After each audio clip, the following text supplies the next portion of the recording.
இந்த விரிவான விசாலமான கடப்பா பகுதியிலே அநேக ஜனங்கள் இருந்தாலும் మమ్మల్ని కొద్దిమందిగా ఈ స్థలమునకు ప్రత్యేకించి తీసుకొని వచ్చినందుకు వందనాలు. அவர்களுக்குள்ளா கொஞ்சம் பேரை மட்டும் நீ இந்த இடத்துக்கு கொண்டு வந்ததுக்காக நன்றி செலுத்துகிறோம். నీ దృష్టిలో మేము ఒక ప్రత్యేకమైన జనముగా ఉన్నందుకు నీకు వందనములు స్వామి. உம்முடைய பார்வையிலே நாங்கள் ஒரு விசேஷித்த ஜனங்களாக இருப்பதற்காக உமக்கு நன்றி మా செலுத்துகிறோம். ఇళ్ళ నీకున్న ఉద్దేశములన్నిటినీ మేము నెరవేర్చుటకు ఈ స్థలమునకు మేము వచ్చి ఉన్నాము. எங்கள் மத்தியில் இருக்கிற நோக்கங்கள் எல்லாம் நிறைவேற்றும்படியாக நாங்கள் இந்த இடத்திலே கூடியிருக்கிறோம். నీవు మాతో ఈ దినములలో మాట్లాడుచూ ఉన్నందుకు వందనములు ప్రభువా. நீ எங்களோடு இந்த நாட்களிலே பேசிக் கொண்டிருப்பதற்காக உமக்கு நன்றி మాకు செலுத்துகிறோம். నిజమైనటువంటి దృష్టిని ఆత్మ దృష్టిని అనుగ్రహించమని వేడుకుంటున్నాము. எங்களுக்கு ஒரு மெய்யான ஆவிக்குரிய அந்த தரிசனத்தை கொடுக்கும்படி கேட்கிறோம். మా కళ్ళు తెరవండి, మా యొక్క మనసు తెరవండి, లేఖనములు తెరవమని వేడుకుంటున్నాము. கண்களையும் இருதயங்களையும் திறந்தருளும்படி கேட்கிறோம்.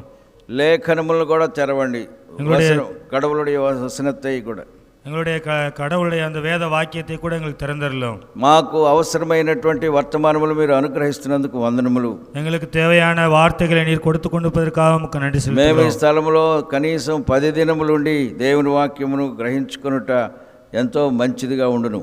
எங்களுக்கு நாங்கள் இந்த இடத்துல ஒரு 10 நாட்களாக இருந்து தேவனுடைய வார்த்தையை கேட்டால் எவ்வளவு நன்மையாக இருக்கும். ప్రత్యేకమైన స్థలములో ఒంటరిగా వెళ్ళి నీతో గడుపుట ఎంతో మంచి శ్రేష్టమైన కార్యము ప్రభువా. விசேஷமான இந்த இடத்துல தனிமையிலே சென்று உம்மோடு நாங்கள் பேசுவது எவ்வளவு விசேஷமான காரியம் ஆண்டவரே. ఇక్కడ కొంతమంది ఇంకా తమను తాము బిజీగా అటు ఇటు తిరగడము, ఆ దేవుని సన్నిధిలో నిలబడకుండా ఉండడమును మేము చూస్తూ ఉన్నాము. இன்னும் கொஞ்சம் பேர் இந்த தேவனுடைய சமூகத்தில் நிற்காதபடிக்கு அங்கே இங்கே சுற்றி கொண்டிருக்கிறதை நாங்கள் பார்க்கிறோம். అది అంతా సాతాను కల్పించేటువంటి క్రియలు, அது பிசாசானவன் செய்யக்கூடிய கிரியைகள். మమ్మల్ని ప్రత్యేకమైన గోషెను ప్రాంతము లాంటి ప్రాంతంలోనికి మమ్మల్ని తెచ్చినందుకు వందనములు. விசேஷமான அந்த ஒரு ஓசேன் பகுதியை போல கொண்டு வந்ததுக்காக நன்றி செலுத்துகிறோம்.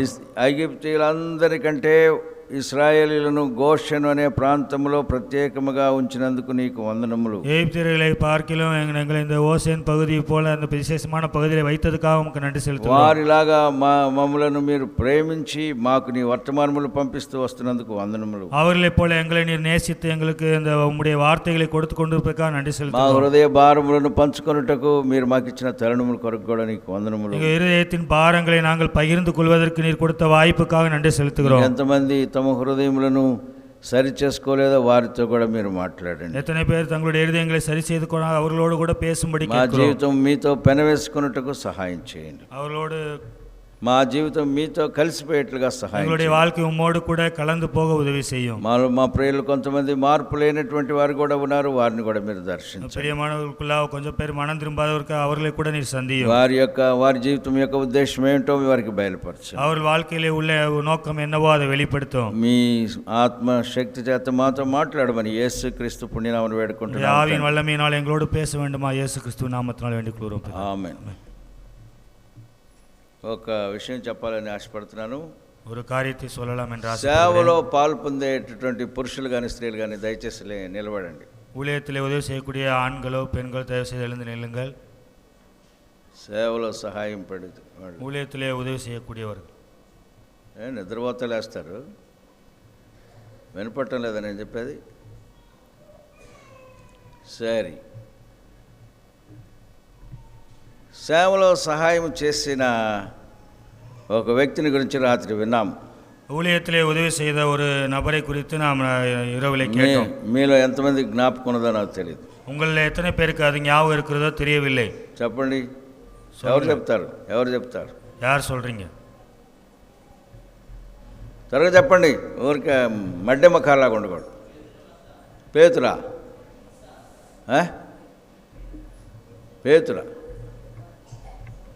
పేతురుది ఎప్పుడు రాత్రి అంటే சரியா போச்சு. జకరియా ప్రార్థన చేయకుండా మళ్ళీ అవిశ్వాసపు మాటలు మాట్లాడకుండా ఆయన నోరును మోయించినాడు ప్రభు. சகரியா ஜெபித்த போது அவர் மறுபடியும் அவிசுவாசமான வார்த்தை வாயில் வராதபடிக்கு ஆண்டவர் அவருடைய வாயை ஊமையாக்கி விட்டார். మీరు నోరు మూసుకుంటున్నారంటే మీరు అవిశ్వాసులని దానికి గుర్తు.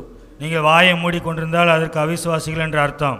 మీరు నిజంగా సేవలో పాల్పంపులు పొందితే ప్రార్థన అని చెప్పిన వెంటనే అందరూ లేచి ప్రార్థించాలి. நீங்கள்லாம் உண்மையாகவே ஊழியத்திலே பங்கெடுத்துக் கொள்கிறவர்களாக இருந்தால் ஜெபம் பண்ண சொல்ல ఏదో எல்லாரும் చచ్చిపోయినాడు ఒక్కడు ప్రార్థన చేస్తుంటే అందరూ వింటున్నారు. సిగ్గు కదా మనకి. ஏதோ செத்து పోనவர்களைப் போல ஒருத்தர் ஜெபம் பண்ணுவார், எல்லாரும் அப்படியே இருக்கீங்க. అలాగే వింటూ ఉన్నారు, ఎవరు ఏమి కదలడం లేదు. எதுவுமே செய்வது అది ఆరోగ్యకరమైనటువంటి పద్ధతి కాదు. அது ఆవిக்குரிய ஒரு நிலைமை இல்லை.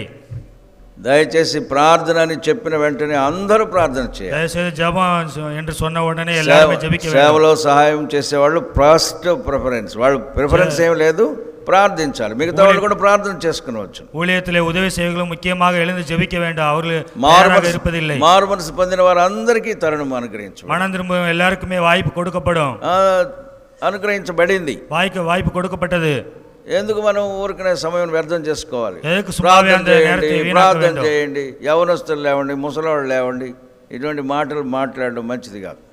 జెబింగ వాలిబర్లు ఎந்திரிங்க, பெரியவங்க எழுந்திருங்க சொல்லி ప్రార్థన అని చెప్పిన వెంటనే అందరూ ప్రార్థన చేయాలి. ஜெபம் என்று சொன்ன உடனே எல்லாரும் ஜெபிக்க வேண்டும்.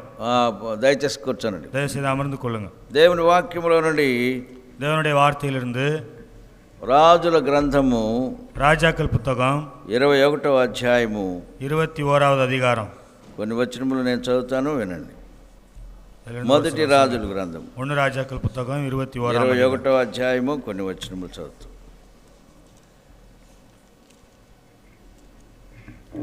మొదటి రాజుల గ్రంథము 21వ అధికారం. ఈ సంగతులైన తరువాత యెజ్రెయేలులో షోమ్రోను రాజైన ఆహాబు నగరును ఆనుకొని యెజ్రెయేలీయుడైన నాబోతునకు ఒక ద్రాక్ష తోట కలిగి ఉండగా. இவைகளுக்கு பின்பு இஸ்ரேலனாகிய நாபோத்துக்கு இஸ்ரேலிலே சாமரியாவின் ராஜாவாகிய ஆகாபின் அரண்மனையில் அண்டையில் ஒரு திராட்சை தோட்டம் இருந்தது. ఆహాబు నాబోతును పిలిపించి, ఆగాబు నాబోతోడే పేసి, నీ ద్రాక్ష తోట నా నగరును ఆనుకొని ఉన్నది గనుక అది నాకు కూర తోటకిమ్ము, దానికి ప్రతిగా దానికంటే మంచి ద్రాక్ష తోట నీకు ఇచ్చెదను. உன் திராட்சை தோட்டம் என் வீட்டிற்கு அடுத்திருக்கிறபடியால் அதை கீரை கொள்ளையாக்கும்படி எனக்கு கொடு, அதை பார்க்கில் நல்ல திராட்சை தோட்டத்தை அதற்கு பதிலாக உனக்கு தருவேன். లేదా నీకు అనుకూలమైన ఎడ్ల దాన్ని క్రయమునకిమ్మని అడిగాను.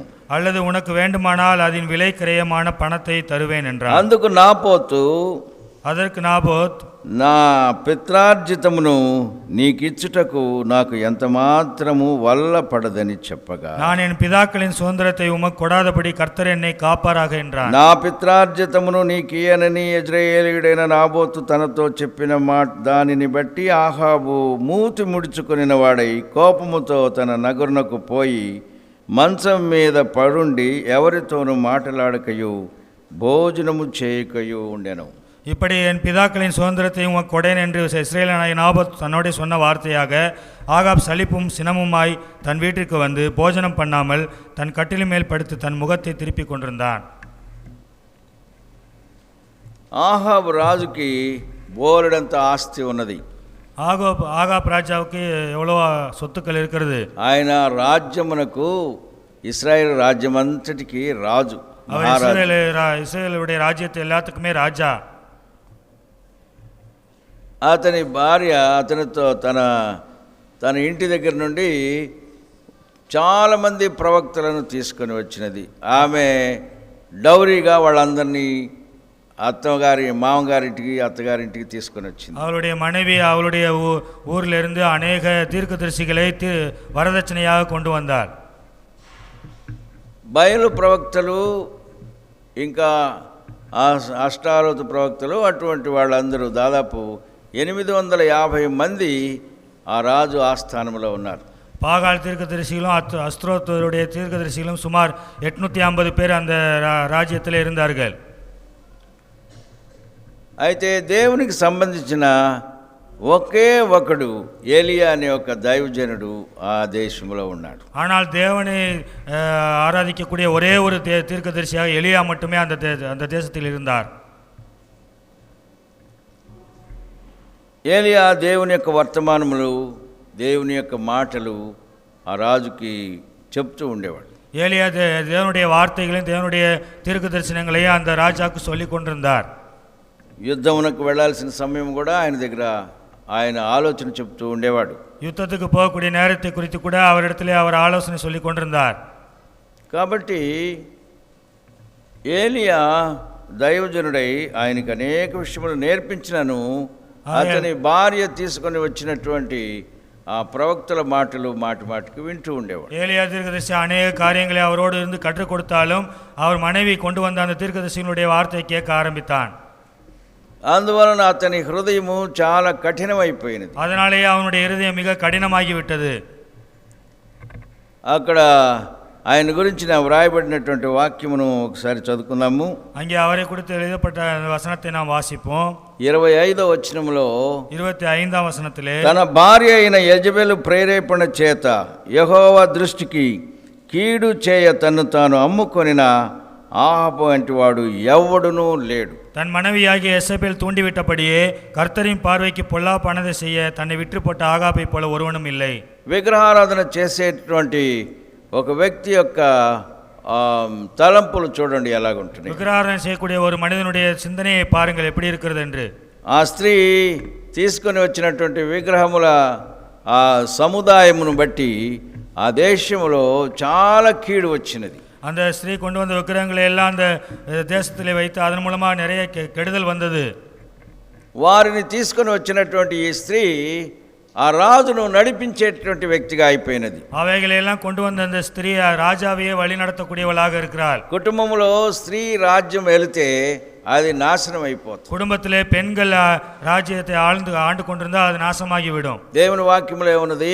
தேவனுடைய வார்த்தை என்ன சொல்லுகிறது? భార్య భర్తకు లోబడి ఉండాలి. கணவன் மனைவி கணவனுக்கு கீழ்ப்படிந்து இருக்க வேண்டும். భర్త భార్యను ప్రేమించాలి. கணவன் மனைவியை நேசிக்க வேண்டும். ఈ విషయాల్లో బహు జాగ్రత్తగా మనము అనుసరించినట్లయితే దేవుని యొక్క ఆశీర్వాదమును మనం పొందగలం. இந்த காரியத்தை நாம் மிக சரியாக கடைபிடிப்போமானால் தேவனுடைய ஆசீர்வாதத்தை பெற்றுக்கொள்ள முடியும். అయితే ఇక్కడ ఈ భార్య తన భర్తను చాలా ఇన్ఫ్లుయెన్స్ చేస్తూ ఉంది. ஆனா இங்கே உள்ள இந்த மனைவி தன்னுடைய கணவரை ரொம்ப ஆளுகை செய்து கொண்டிருக்கிறார். ప్రేరేపణ చేసేటువంటి ఒక దుష్టురాలైనటువంటి స్త్రీ, ஏவி விடக்கூடிய ஒரு துன்மார்க்கமான ஸ்திரீ, అది తనకొచ్చిన తలంపును తన భర్త చేయాలని ప్రేరేపించేటువంటి దుష్టురాలైన స్త్రీ, தனக்கு வரக்கூடிய அந்த சிந்தனையை தன்னுடைய கணவர் செய்ய வேண்டும் என்று ஒரு ஏவக்கூடிய ஒரு ஸ்திரீ. ఆవిడే విగ్రహముల యొక్క బలహీనత ఇన్ఫ్లుయెన్స్ లో ప్రేరేపణలో ఉంటూ ఉంది. ఎప్పుడు அவள் விக்கிரகங்களுடைய அந்த ஏவுதலில் அப்பொழுது இருக்கிறாள். ఆమె ఆ ప్రేరేపణను తన భర్తకు అంటించేసి அந்த ஏவுதலை தன்னுடைய கணவரிடத்திலே அவள் ఆ செய்கிறாள். కుటుంబం సరిగా బ్రతకనే బ్రతకదు. அந்த குடும்பமானது சரியாக பிழைக்க முடியாது. అతనికి ఎటువంటి తలంపులు వస్తున్నాయి? அவனுக்கு எப்படிப்பட்ட சிந்தனை வருகிறது? అతని ప్రాకారము లేకపోతే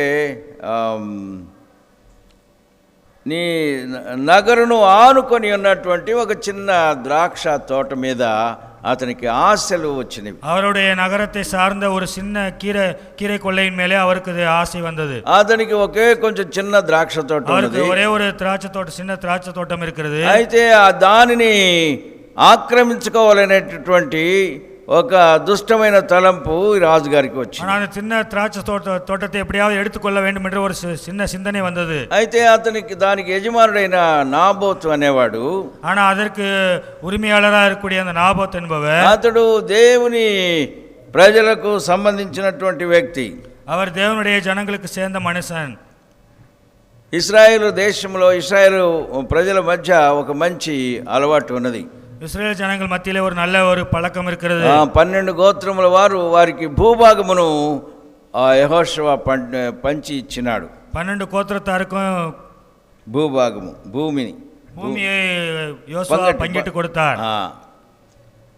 వారికి ఏం చెప్పబడిందంటే, அவர்களுக்கு என்ன சொல்லப்பட்டது என்றால், ఎవరు భూమిని మరొక గోత్రము వారికి అమ్మకూడదు. யாரும் அவர்கள் கொடுத்த அந்த பூமியை இன்னொரு கோத்திரத்தாருக்கு கொடுக்க கூடாது. వారి గోత్రములో ఉన్నటువంటి భూమి వారి గోత్రములో ఉండిపోవాలి. அவர்கள் கோத்திரத்துக்கு உள்ள பூமி அவர்கள் கோத்திரத்தாருக்கே இருக்க வேண்டும். వేరే వాళ్ళకి ఇవ్వడానికి వీలు లేదు. மற்றவர்களுக்கு அதை கொடுக்க வழி இல்லை. దానిని అమ్మటానికి వీలు లేదు. அதை விற்பது கூட வழி இல்லை. మన దేశంలో కూడా కొన్ని పట్టణములలో స్థలమును మనం కొనుక్కోవడానికి వీలు ఉండదు. நம்முடைய தேசத்துல கூட ஒரு சில இடங்கள்ல பட்டணங்கள்ல நாம் இடத்தை வாங்க முடியாது. మనం పర్మనెంట్ గా దాన్ని కొనలేము. அதை நம்ம பெர்மனண்டாக அந்த இடத்தை வாங்க முடியாது. అలాంటి ఒక మంచి ఏర్పాటు ఇశ్రాయేల్ మధ్య ఉండింది. அப்படிப்பட்ட ஒரு நல்ல ஏற்பாடு இஸ்ரவேல் ஜனங்களுக்குள்ளாக இருந்தது. అందుకని దానిని ఆ వ్యక్తి నాబోత్ అనే వ్యక్తి రాజుతో చెప్తూ ఉన్నాడు. அதற்கவே நாபோத் என்கிற அந்த மனுஷன் ராஜாவோடு பேசிக் கொண்டிருக்கிறான். ఇది దేవుడు నాకు ఇచ్చినటువంటి స్వాస్థ్యము, இது தேவன் எனக்கு கொடுத்த சுதந்திரம். భూమి యెహోవాది. பூமி கர்த்தருடையது. లేవీయులకు రాసిన లేవీయుల గ్రంథము 25వ అధ్యాయము 23వ వచనంలో దాన్ని చూడగలము. லேவியராகமம் 25వ అధ్యాయము 25వ అధికారం 23వ వచనం చదవండి. ఎవరైనా బిగ్గరగా చదవండి. లేవీ కాండము 25వ అధ్యాయం 23వ వచనం. లేదా భూమిని శాశ్వత విక్రయము చేయకూడదు. ఆ భూమి నాదే అని ప్రభు చెప్తున్నాడు. మీరు నా యొద్ద కాపురమున్న పరదేశులు, ఎవరికి సొంతం లేదన్నమాట. யாருக்கும் சொந்தம் இல்லை என்று அர்த்தம். ఒకవేళ దాన్ని అడమానం పెట్టుకుంటే, ஒருவேளை அதை கிரயமாக வைத்திருந்தால், ఇంకొకళ్ళకి ఏదైనా ఏమంటే అడమానం అంటే తెలుగులో తాకట్టు పెడితే, அந்த இடத்தை யார் இடத்துல அடமானம் வைத்திருந்தால் అది జూబిలీ ఇయర్ అంటే ఒక జూబిలీ ఇయర్ అని ఒక సంవత్సరం 50 సంవత్సరాలకు ఒకసారి ఒక మంచి సంవత్సరము. 70 வருடங்களுக்கு ஒரு முறை ஜூபிலி வருடம் என்று ஒரு வருடம் வரும். సునాద సంవత్సరము ஜூபிலி வருடம். ఆ సమయంలో ఎవరికైనా ఇచ్చినారంటే అది ఆ సంవత్సరం వచ్చిన ముందుగా ఎవరి దగ్గరైనా ఈ అడమానం పెట్టుకుని ఉంటే, அந்த வருஷம் வருவதற்கு முன்பதாக யாருடையாவது அந்த இடத்தை அடமானம் வைத்திருந்தால் అది వాళ్ళకి తిరిగి వాళ్ళ స్వాస్థ్యముగా మారిపోతుంది. அதை அவர்களுக்கு திரும்ப கொடுக்கிற ஒரு சுதந்திரமாக மாறிவிடும். ఎవరికైతే ఎవరి పేరు మీద అది ఉందో వాళ్ళు మళ్ళీ తిరిగి రాసుకోనక్కర్లా. யாரு பேர்ல இருக்கிறதோ அவர் திரும்ப அதை எழுதி கொள்ள வேண்டிய அவசியம் వేరే వాళ్ళ దగ్గర తాకట్టుగా ఉన్నదైనను வேற ஒரு இடத்துல அடமானம் வைத்து సునాద సంవత్సరము అది విడుదల పొందుతుంది. ஜூபிலி வருஷத்திலே அது విడుదల அந்த అడమాన మీట్కపడం. కాబట్టి వారికి అది ఉన్నది. అందువలన వారి యొక్క ఆచారముల ప్రకారము దేవుడు వారికి ఇచ్చినటువంటి ఆ కార్యక్రమమును బట్టి వారి పొలం వాళ్ళు తిరిగి వాళ్ళ స్థలంలోకి వచ్చేస్తారు. தேவன் அவர்களுக்கு கொடுத்த அந்த காரியத்தின் நிமித்தமாக அவர்களுடைய நிலம் அவர்களுக்கே திரும்ப கிடைக்கும். అది వారికి తిరిగి వస్తూ ఉంటుంది. அந்த நிலம் அவர்களுக்கே திரும்ப பெற்றுக்கொள்ள முடியும். అది ఎవరికి అమ్మటానికి వీలు లేదు. அதை யாரும் விற்கவும் வழி இல்லை. ఈ రాజుకి ఆ రూలు సరిగ్గా అర్థమైందో కాలేదో మనకు తెలియదు కానీ, இந்த ராஜாவுக்கு அந்த நியாயம் சரியாக தெரிந்ததோ என்னவோ தெரியவில்லை. నాబోతు అంటున్నాడు, నా భూమిని నీకు అమ్మడానికి వీలు లేదు. నాబోతు తన్నుடைய భూమిயை விற்பதற்கு வழி இல்லை. దానికి వేరుగా తీసుకొని ఇంకో స్థలానికి నేను వెళ్ళటానికి వీలు లేదు. அதற்காக வேற ஒரு இடத்தை வாங்கி கொண்டு போறதுக்கும் வழி இல்லை. దేవుడు తనకిచ్చిన స్వాస్థ్యమును గట్టిగా పట్టుకున్నటువంటి ఒక వ్యక్తిని ఇక్కడ మనం చూస్తున్నాం. தேவன் தனக்கு கொடுத்த சுதந்திரத்தை அவர் கட்டியாக பிடித்துக்கொண்ட ஒரு దేవుడు తనకిచ్చినటువంటి స్వాస్థ్యమును ఎవరు ఇంకొకరికి అమ్ముకొనకూడదు. தேவன் உனக்கு கொடுக்கிற சுதந்திரத்தை யார் ஒருவருக்கு நீ விற்று போடக்கூடாது. ఇంకొకరికి ఇవ్వకూడదు, వాళ్ళకి దారాదత్వం చేయకూడదు. மற்றவர்களுக்காக நீ தாராளமாக கொடுக்க కూడదు. తీసుకోండి అని చెప్పకూడదు. எடுத்துக்கோங்க என்று சொல்லக்கூடாது. దేవుడిచ్చినటువంటి స్వాస్థ్యమును మనం ఎన్నడూ ఇతరులకు అప్పగించకూడదు. தேவன் கொடுத்த சுதந்திரத்தை நாம் எப்பொழுது மற்றவர்களுக்கு வித்து போடக்கூடாது. మన దేశంలో క్రైస్తవులు అన్నటువంటి వ్యక్తులు, మన దేశంలో தேசத்திலே கிறிஸ்தவர்கள் என்கிற மனிதர்கள், వారికి ఏదన్నా ఒక స్కాలర్షిప్, அவர்களுக்கு ஏதாவது ஒரு ஸ்காலர்ஷிப், ఉద్యోగమో ఇస్తానంటే, ఏదో ஒரு வேலை கொடுக்கிறேன் என்று சொன்னால் మేము హిందువులు వండి అని మారుతూ ఉంటారు.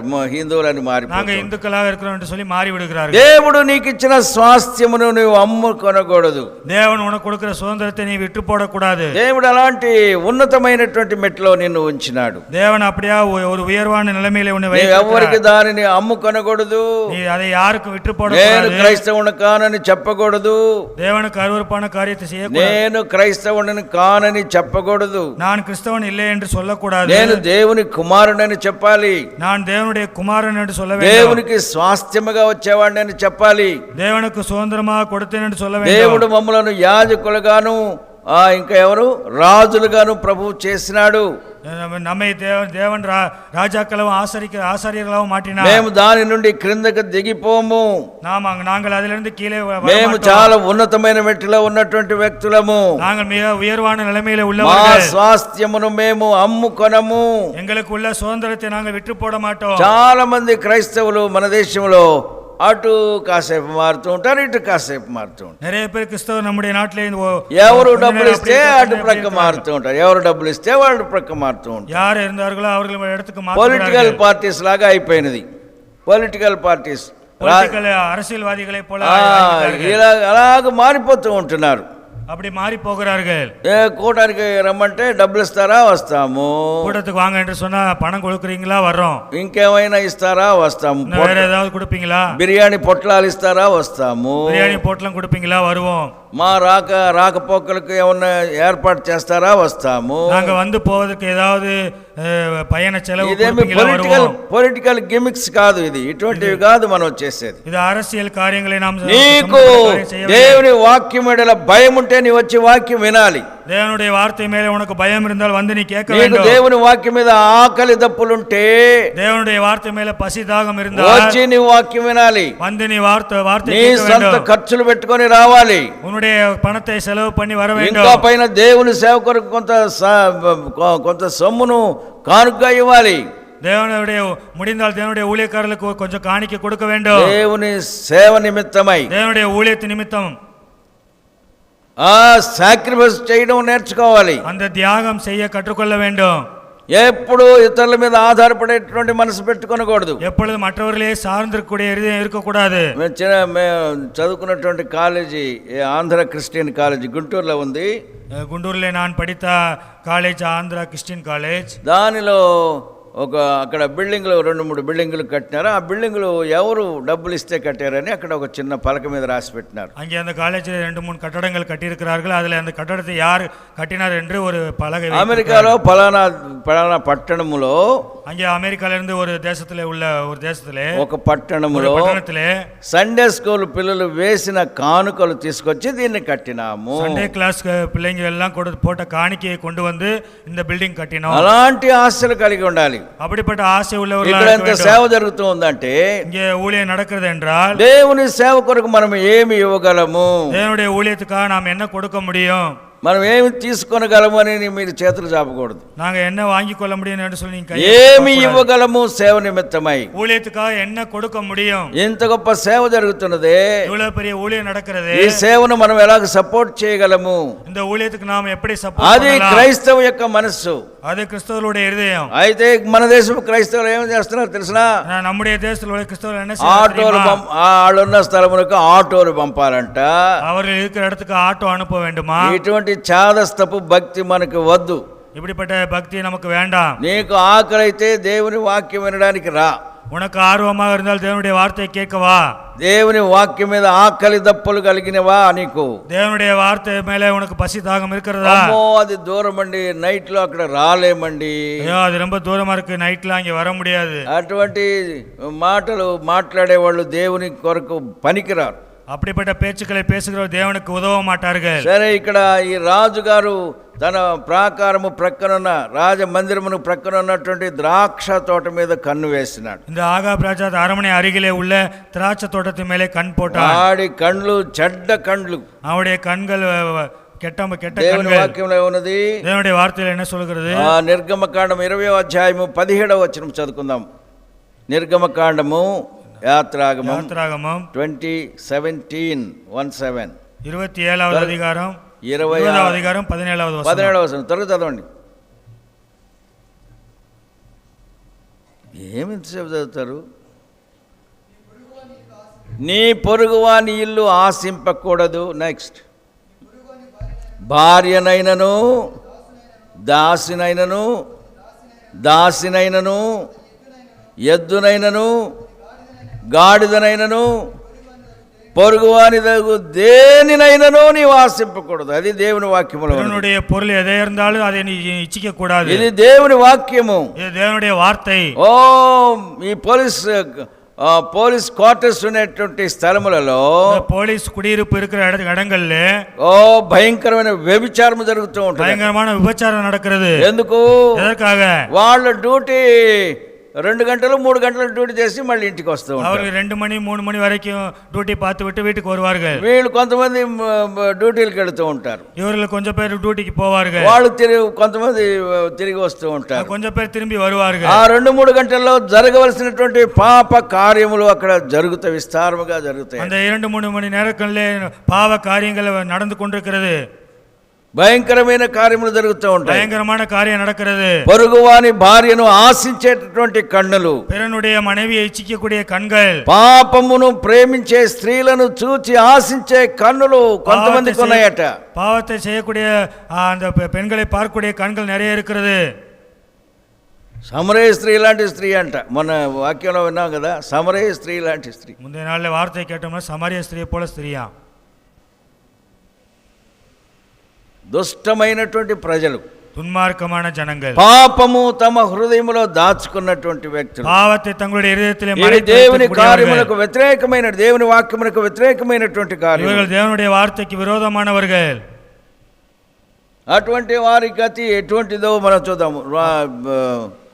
ప్రావెబ్స్, సామెతల గ్రంథం 1వ అధ్యాయం 19వ వచనం చదువుకుందాం. அப்படிப்பட்டவர்கள் நிலைமை எப்படி இருக்கும்? நீதிமொழிகள், సామెతలు 1వ అధ్యాయము 16 నుంచి చదువుకుందాం. 16, 17 முதல் அதிகாரம் 16 వాసి. ఏంది గమ్మున ఉన్నారు? నోరు తెరవటం లేదు ఎవరు?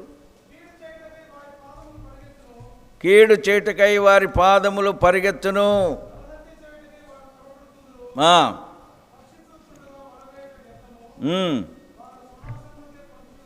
వారు స్వనాశమునకే పొంచియుందురు. తర్వాత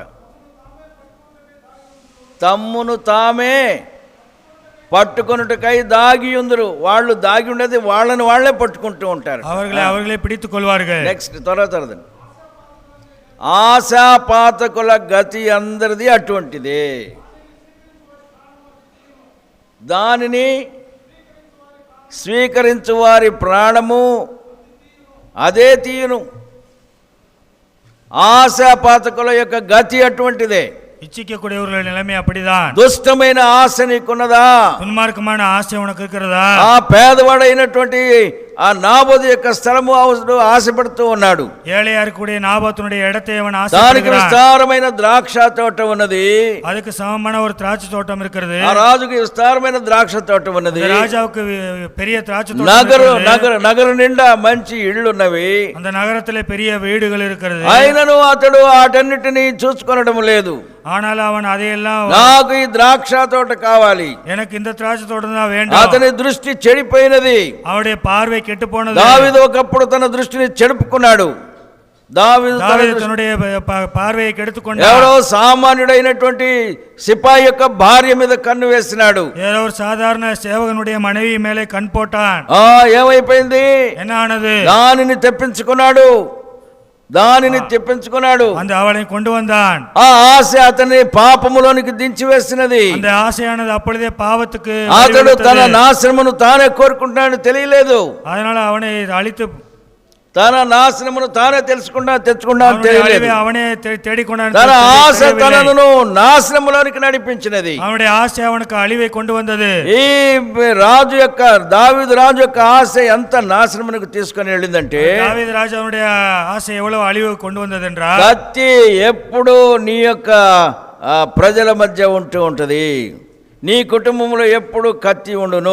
కుటుంబத்தில் எப்பொழுதும் ఎప్పుడు యుద్ధములు పోరాటములు ఉంటాయి. எப்பொழுதும் யுத்தத்துக்குரிய போராட்டங்கள் இருக்கும். దేవుని నామమును అవమానపరిచినాడు దావీదు రాజు. దేవుని నామத்தை అవమానపరిచినాడు దావీదు రాజు. అదేంటంటే ఒక పాపం చేస్తే పెద్ద తప్పండి. நான் என்ன ஒரு பாவம் செய்தா பெரிய தவறா?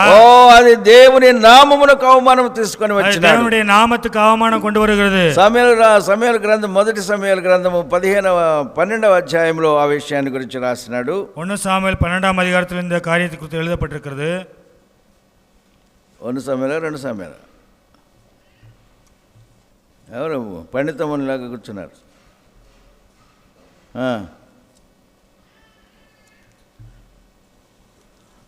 1 సమూయేలు గ్రంథము 1 సమూయేలు 2.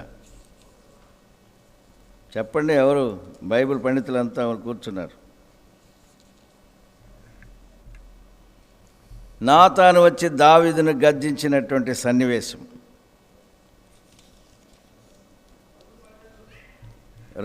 రెండవ సమూయేలు గ్రంథము 12 కమన్ చదవండి.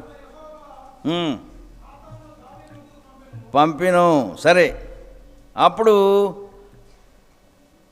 9వ వచనం చదువుకుందాం, 9 నుండి చదువుకుందాం. దయచేసి చదవండి, త్వరగా చదవండి. నీవు యెహోవా మాటను తృణీకరించి ఆయన దృష్టికి చెడుతనము చేస్తేమి, హిత్తీయుడగు ఊరియాను కత్తి చేత చంపించి అతని భార్యను నీకు భార్యగునట్లు నీవు పట్టుకొని ఉన్నావు. అమ్మోనీయుల చేత నీవు అతని చంపించితివి కదా. అన్ని డీటెయిల్స్ అని చెప్తానే ఉన్నాడు.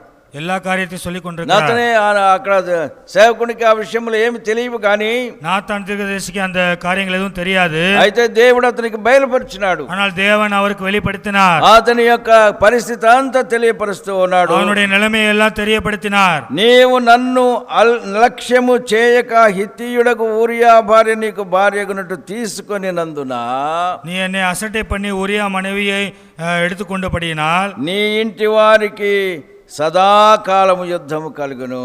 உன்னுடைய வீட்டாருக்கு பட்டயத்தாலே எப்பொழுதும் ఒక పాప కార్యమును జరిగించినప్పుడు ஒரு பாவத்துக்கு சம்பந்தப்பட்ட காரியம் దానికి భయంకరమైన ప్రతిఫలములు వస్తూ ఉంటాయి. அதுக்கு பயங்கரமான பிரதிபலன் கிடைக்கும். ఒక అబద్ధం ఆడినప్పుడు, ஒரு பொய் சொல்லும்போது భయంకరమైన కార్యములు జరుగుతాయి. பயங்கரமான காரியம் நடக்கும். అయితే నీవు పరీక్షకు నిలవాల్సిన సమయం ఉంది. ஆனால் நீ சோதனையில் நிக்க வேண்டிய நேரம் ఇక్కడ இருக்கிறது.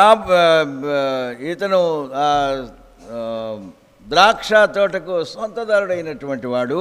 இந்த இவன் திராட்சை தோட்டத்துக்கு சொந்தக்காரனாகக்கூடியவன் நாபோத் తాను చాలా తేటగా రాజుతో చెప్పినాడు. அவன் தெளிவாக ராஜாவினிடத்தில் నీవు రాజుగా ఉండవచ్చును, நீ రాజాவாக నీవు ఇంకా இருக்கலாம், పెద్ద ఆఫీసర్ గా ఉండవచ్చును, பெரிய ஆபீசராக இருக்கலாம், నువ్వు నా మీద అధికారం చేయడానికి వీలు లేదు. என் மேல அதிகாரம் செலுத்த வழி இல்லை. భూమి దేవుడు నాకు ఇచ్చినటువంటి భూమి, இந்த பூமி தேவன் எனக்கு கொடுத்த ఈ భూమి சுதந்திரம், దేవునిది, యెహోవాది. ఇది இது కర్తరుடையது.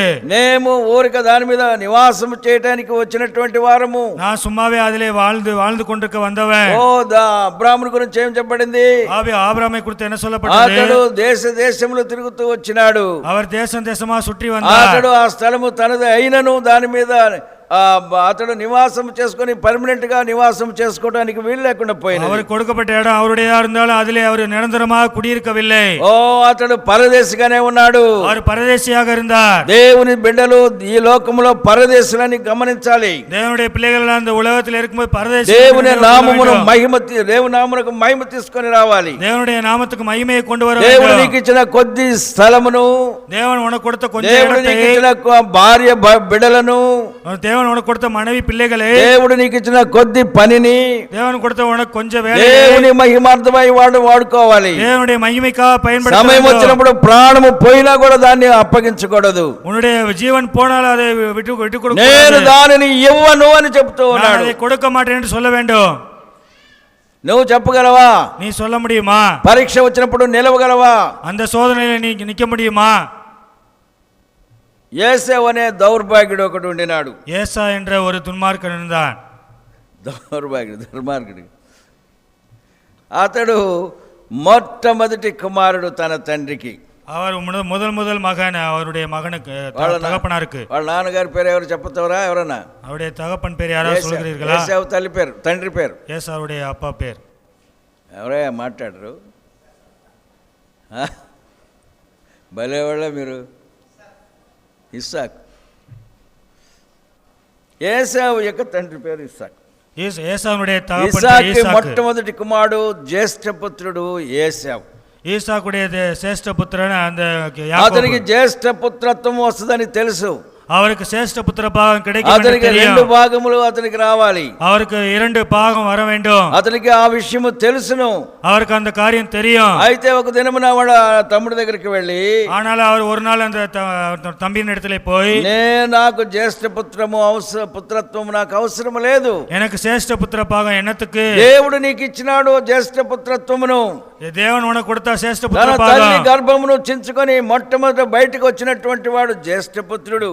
அவன் தாயினுடைய கர்ப்பத்தை கிழித்து అతనికి ఒక ప్రత్యేకమైన ఆశీర్వాదము దేవుడు ఎంపిక చేసి పెట్టినాడు. அவனுக்கு விசேஷமான ஆசீர்வாதத்தை தேவன் வைத்திருந்தார். అయితే అతడు ఏమంటున్నాడు? ஆனா அவன் என்ன சொல்லுகிறான்? ఆకలిగా ఉన్నప్పుడు ఏమంటున్నాడు? பசியாக இருக்கும்போது என்ன சொல்லுகிறான்? ఓ నేను చనిపోతున్నాను, நான் சாக போகிறேனே.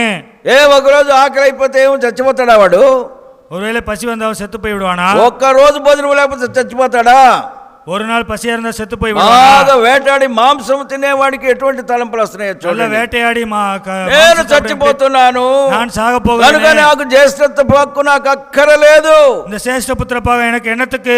జ్యేష్ఠత్వపు హక్కు దేవుడు తనకు అనుగ్రహించినాడని అతడు నిరాకరించినాడు దానిని. சேஷ்ட புத்திரபாகம் தேவன் அவருக்கு கொடுத்திருந்தா அதை அவன் నాకు వద్దు, எனக்கு வேண்டாம், అది నాకు అవసరం లేదు, எனக்கு தேவையில்லை, నాకు ఆకలి మాత్రం తీరాలి, என்னுடைய பசி மட்டும் தீர வேண்டும். ఆకలి సమయానికి ఆకలి తినాలి, ఆకలికి ఏదైనా తినాలి, పసికి ఏதாவது సాப்பிட வேண்டும். నేను చచ్చిపోబోతున్నాను, நான் சாக போகிறேன். సరిగ్గా యాకోబు చెప్పినాడు, నువ్వు చచ్చిపోతే నాకు ప్రమాణం చేయవయ్యా. சரியாக யாக்கோபு சொன்னான், நீ செத்து போனதற்கு ఇదే సమయం ప్రమాణం చేసినాడు. இந்த தேசத்துல சத்தியம் பண்ணுகிறார்கள், నాకు అక్కరలేదు, இந்த சேஷ்ட புத்திரபாகம் எனக்கு தேவையில்லை. వాడు తిని త్రాగి లేచి వెళ్ళిపోయినాడట. அவன் புசித்து குடித்து எழுந்து போய்விட்டான். దేవుని వాక్యములో ఉంది చూడండి, 25వ అధ్యాయం ఆదికాండము 34వ వచనము. ఏశావు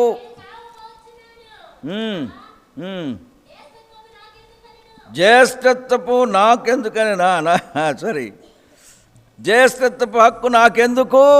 జ్యేష్ఠ పుత్రభావం எனக்கு என்னத்துக்கு? నాకెందుకు ఇది? எனக்கு ఎదరికి ఇది? రాజుగారు అమ్మబోతున్నాడు, అమ్మమంటున్నాడు, అమ్మేస్తాను, రాజుగారు అమ్మమంటున్నాడు. రాజా విక్క சொல்ற நான் வித்து விடுகிறேன். ఓ రాజుగారికి భయపడాలి కదా, రాజాவுக்கு பயப்பட வேண்டும் அல்லவா? ఈ విషయంలో భయపడిన అవసరం లేదు, இந்த காரியத்திலே பயப்பட வேண்டிய அவசியம் இல்லை. నీ స్వాస్థ్యము నీవు నికరముగా నీవు ఉంచుకోవాల్సిన వాడవై இந்த சுதந்திரம் நீ வைத்துக் கொள்ள வேண்டியது. ఇక్కడ జ్యేష్ఠత్వము హక్కును అమ్మి వేసుకుంటున్నాడు. இந்த சேஷ்ட పుత్ర భాగத்தை 34వ వచనం చదువుకుందాం. 34వ వచనం చదువుకుందాం.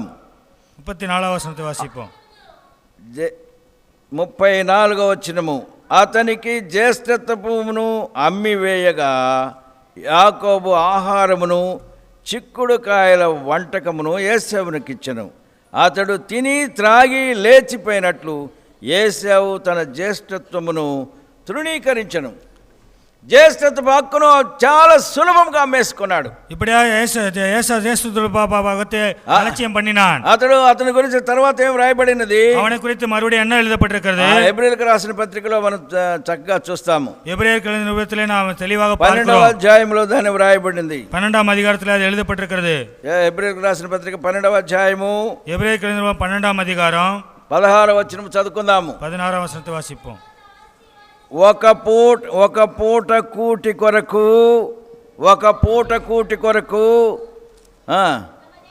తన జ్యేష్ఠత్వ హక్కును అమ్మివేసిన ఏశావు వంటి భ్రష్టుడైనను వ్యభిచారి అయినను ఉండునేమో అని జాగ్రత్తగా చూసుకొనడి. ஒருவனும் கேசிக்கலனாயும் ஒருவேளை போஜனத்துக்காக தன் ஜேஷ்ட புத்திர பாகத்தை விற்று போட்ட ஏசாவை போல சீர்கட்டவனாகவும் இராதபடிக்கு எச்சரிக்கையாயிருங்கள். భ్రష్టుడైనను వ్యభిచారిగా ఉన్నాడట, జాగ్రత్తగా.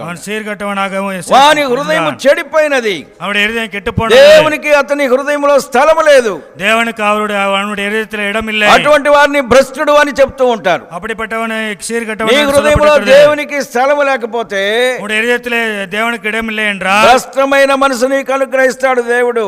தேவன் உனக்கு ఏమి తింటున్నావో నీకు తెలియదు, நீ என்ன செய்கிறாய் தெரியாது, ఏమి తింటున్నావో నీకు తెలియదు, என்ன சாப்பிடுறாய் என்று தெரியாது, సారాయి తాగుతా ఉంటావు, சாராயம் குடித்துக் கொண்டிருப்பாய், అపవిత్రమైన కార్యములకు అరులు చేస్తూ ఉంటావు, అశుద్ధమైన కార్యங்களை பின்பற்றுவாய், సరి అయినటువంటి స్థిమితమైన మనసు నీకుండదు, உனக்கு சரியான ஒரு திடமான దేశద్రిమ్మలవై తిరుగుతూ ఉంటావు, దేశాంధ్రిயை போல சுற்றி கொண்டிருப்பாய். తన జ్యేష్ఠత్వపు హక్కును అమ్మివేసిన ఏశావు వంటి భ్రష్టుడైనను వ్యభిచారి అయినను ఉండునేమో అని జాగ్రత్త. జ్యేష్ఠ పుత్ర పాతి விட்டு போட்ட ஏசாவை போல வேசிக்கலனாவும் சீர்கட்டனாவும் இருக்க வேண்டாம். అలాగూ పాపములో దిగబడి వెనక్కి రాలేకపోయినాడు. அப்படியே பாவத்திலே விழுந்து ఒక రోజు అనుకున్నాడు, ఒకరోజు అనుకున్నాడు, ஒரு நாள் நினைத்தான், మా నాన్న నన్ను ఆశీర్వదిస్తాడులే అనుకున్నాడు. என்னுடைய அப்பா என்னை ஆசீர்வதிப்பார் என்று జ్యేష్ఠత్వ நினைத்தான். హక్కు పోయినా పర్వాలేదు అనుకుంటున్నాడు. జ్యేష్ఠ పుత్రభావం పోనాலும் పర్వాలేదు. మనుషుల ఆశీర్వాదము నిజమైన ఆశీర్వాదము కాదు. அந்த ஆசீர்வாதம் உண்மையான ஆசீர்வாதம் இல்லை. మనుషుల యొక్క ఆశీర్వాదము నికరమైన ఆశీర్వాదము కాదు. மனிதர்களுடைய ஆசீர்வாதம் உண்மையான ஆசீர்వాదம் இல்லை. ఆ తర్వాత ఏం జరిగినది?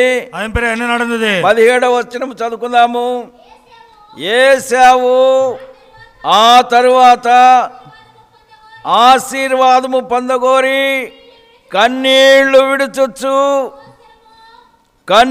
విడుచుచు దానికోసరము శ్రద్ధతో వెతికినను మారు మనసు పొందే అవకాశము దొరకక ఏమైపోయాడు? విసర్జించబడెను, తల్లపట్టాన్. మారు మనసు పొందలేదు. ఎందుకు? చాలా ముసలాడిని అయిపోయాను, నాకు మారు మనసు రాలేదండి. చాలా మంది చెప్తూ ఉంటారు.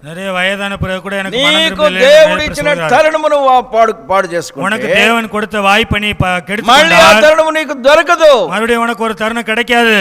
ఆ తరుణమును వదులుకున్నావంటే அந்த தருணத்தை நீ விட்டுவிட்டாய். ఏశావు మొట్టమొదట దేవుణ్ణి తృణీకరించినాడు. ஏசாவு முதலா தேவனை உதறி தள்ளினான். దేవుడు అతని తర్వాత తృణీకరించినాడు. தேவன் அவனை பிற்பாடு தள்ளிவிட்டார். అతనికి మారు మనసు లేదు, அவனுக்கு மனம் திரும்புதலில்லை. ఏడ్పు మిగిలిపోయినది. அவனுடைய అழுகை వ్యభిచారి అయిపోయినాడు, వేశ్యకలనాడు, దుష్టుడు అయిపోయినాడు, చీకటవనాగ దేవునికి ఇష్టముగా లేకుండా పోయినాడు, దేవునికి ప్రియమిల్లాத దేవుని చేత విసర్జించబడినాడు. దేవుடைய కరతనాల తల్లపట్టాడు. మొదటిగా అతడు దేవుని విసర్జించినాడు, అందువల్ల అతడు దేవుని చేత విసర్జించబడినాడు. దేవుని మీద ఎవరు తప్పు చెప్పకూడదు. దేవుని మీద ఎవరు తప్పు చెప్పకూడదు. దేవుడు నాకు ఇటువంటి కష్టాలు తెచ్చిపెట్టాడు, ఇదిగో ఇటువంటి నష్టం తెచ్చిపెట్టాడు. లేదు లేదు ప్రియుడా, నీవు దేవుని ముందుగా విసర్జించినావు, అందువల్ల దేవుడు నిన్ను విసర్జించడానికి కారణం. యేసేవ ఆ తర్వాత మారు మనసు పొందగోరి కన్నీళ్లతో కన్నీళ్లు విడిచినాను. మారు మనసు లేదు, పశ్చాత్తాపడినాడు. దేనికి ప్రయోజనం లేనటువంటి పశ్చాత్తాపం, మనస్తాపం. అది ఎదకమే ఉదవాద మనస్తాపం. నీవు అటువంటి వాడిగా ఉంటున్నావా? నీ அப்படிப்பட்ட நிலைமையில జ్యేష్ఠత్వమును అమ్మి వేసుకుంటున్నావా? జ్యేష్ఠ పుత్ర పాత్ర విట్టు పోటాయా? అందుకనే నాబోతు ఏమంటున్నాడు? ఇది నా స్వాస్థ్యము, నా స్వాస్థ్యము, ఇది என்னுடைய சுதந்திரம், దీనిని నేను అమ్ముకొనను, ఇదే నేను విற்க మాటేన్. ఒకవేళ నీవు నన్ను చంపినా పర్వాలేదు కానీ నేను మాత్రము నేను దీన్ని చేయను. நான் மட்டும் இந்த காரியத்தை செய்ய மாட்டேன். யோசேப்பு ఏమంటున్నాడు? యోసేపు என்ன சொல்லுகிறார்? యోసేపు అంటున్నాడు, నీవు నన్ను తొందర చేసినాను. యోసేపు சொல்றார், நீ என்னை தொந்தரவு నేను பண்ணினாலும் దేవుని దృష్టికి జాగ్రత్తగా బ్రతకవలసిన వాడు. நான் தேவனுக்கு முன்பாக నేను వ్యభిచారము చేయను, நான் விபச்சாரம் பண்ண ఈ மாட்டேன், పాపము నేను చేయను, இந்த பாவத்தை நான் செய்ய నా மாட்டேன், శరీరమును పవిత్రముగా దాచుకుంటాను. என்னுடைய శరీరத்தை పరిశుద్ధமாக అలా காத்துக்கொள்வேன். కాచుకుంటున్నారా మీరు? அப்படியே కాத்துకొల్లిరా நீங்கள்? దేవుడు నీకు శరీరం ఇస్తే దేవుడు உங்களுக்கு ఆ శరీరం శరీరం கொடுத்தார், పవిత్రముగా కాచుకుంటున్నావా? శరీరத்தை పరిశుద్ధமாக రాగుడికి பாதுகாக்கிறீங்களா? వ్యభిచారముకు దానికి వాడుతున్నావా? குடிக்கும் உபச்சாரத்துக்காக దేవుడు பயன்படுத்துகிறீங்களா? నిన్ను లెక్కల అక్కడుగుతాడు, జాగ్రత్త. தேவன் உன்னை கணக்கேப்பார், ఈ ஜாக்கிரதை. విషయములన్నీ నీ ఎదుట పెట్టి నీ చీల్చి వేస్తానని இந்த చెప్తున్నాడు. காரியத்தை எல்லாம் உனக்கு முன்பாக வைத்து நான் உன்னை నీ பீறி ఇష్టం போடுவேன் என்று వచ్చినట్టు சொல்கிறார். చేతులను, కాళ్లను, శరీరంను ఉపయోగించుకోవడానికి నీకు హక్కు లేదు. உன்னுடைய இஷ்டப்படியாக கைகளையும் கால்களையும் பயன்படுத்திக் கொள்ள உனக்கு దేవుడు నిన్ను உரிமை ప్రేమించి இல்லை. జ్యేష్ఠత్వ హక్కును నీకు అనుగ్రహించాడు. தேவன் உன்னை நேசித்து శ్రేష్ఠ పుత్ర పాదத்தை கொடுத்தார். అయితే దాన్ని తృణీకరిస్తున్నావా? நீ அதை ఉదరి తల్లుகிறாయా? దేవుడు నిన్ను లెక్క అడుగుతాడు, జాగ్రత్త. தேவன் உன்னை கணக்கேப்பார். మరొకడు ఉన్నాడు, అబ్రాహాము దాయాది అయిన ఒక వ్యక్తి ఉన్నాడు, లోతు. இன்னொருவன் இருக்கிறான், ஆபிரகாமுடைய உறவினரான லோத்து. అబ్రాహాము పరితపిస్తున్నాడు బిడ్డల కొరకు. ஆபிரகாம் அந்த பிள்ளைகளுக்காக வேதனைப்படுகிறார். ఓ నాకు బిడ్డలు లేరే, எனக்கு பிள்ளை இல்லையே. ఆడ భార్య కూడా తొందర చేసి ఒక దాసిని తీసుకొచ్చి ఆయనకి అంటగట్టింది. மனைவி வேற தொந்தரவு பண்ணி ஒரு அடிமை பண்ணி கொண்டு வந்து விட்டார். అంటగట్టింది, పెళ్లి చేసేసింది, திருமணம் செய்து வைத்தார். ఆ బిడ్డ పుట్టినాడు కానీ ప్రభు అంటున్నాడు, ఈ బిడ్డ నీకు స్వాస్థ్యమునకు పనికిరాడు. அவளுக்கு ஒரு பிள்ளை பிறந்தாலும் இந்த பிள்ளை உனக்கு வாக்குத்தத்தத்துக்கு சுதந்திரவாளி இல்லை. అంతకు ముందుగా లోతు తనతో కూడా ఉండేటటువంటి వాడు, తన సోదరుని కుమారుడు. அதன் பிறகு ரோத்து அவங்க சகோதரனுடைய மகன்.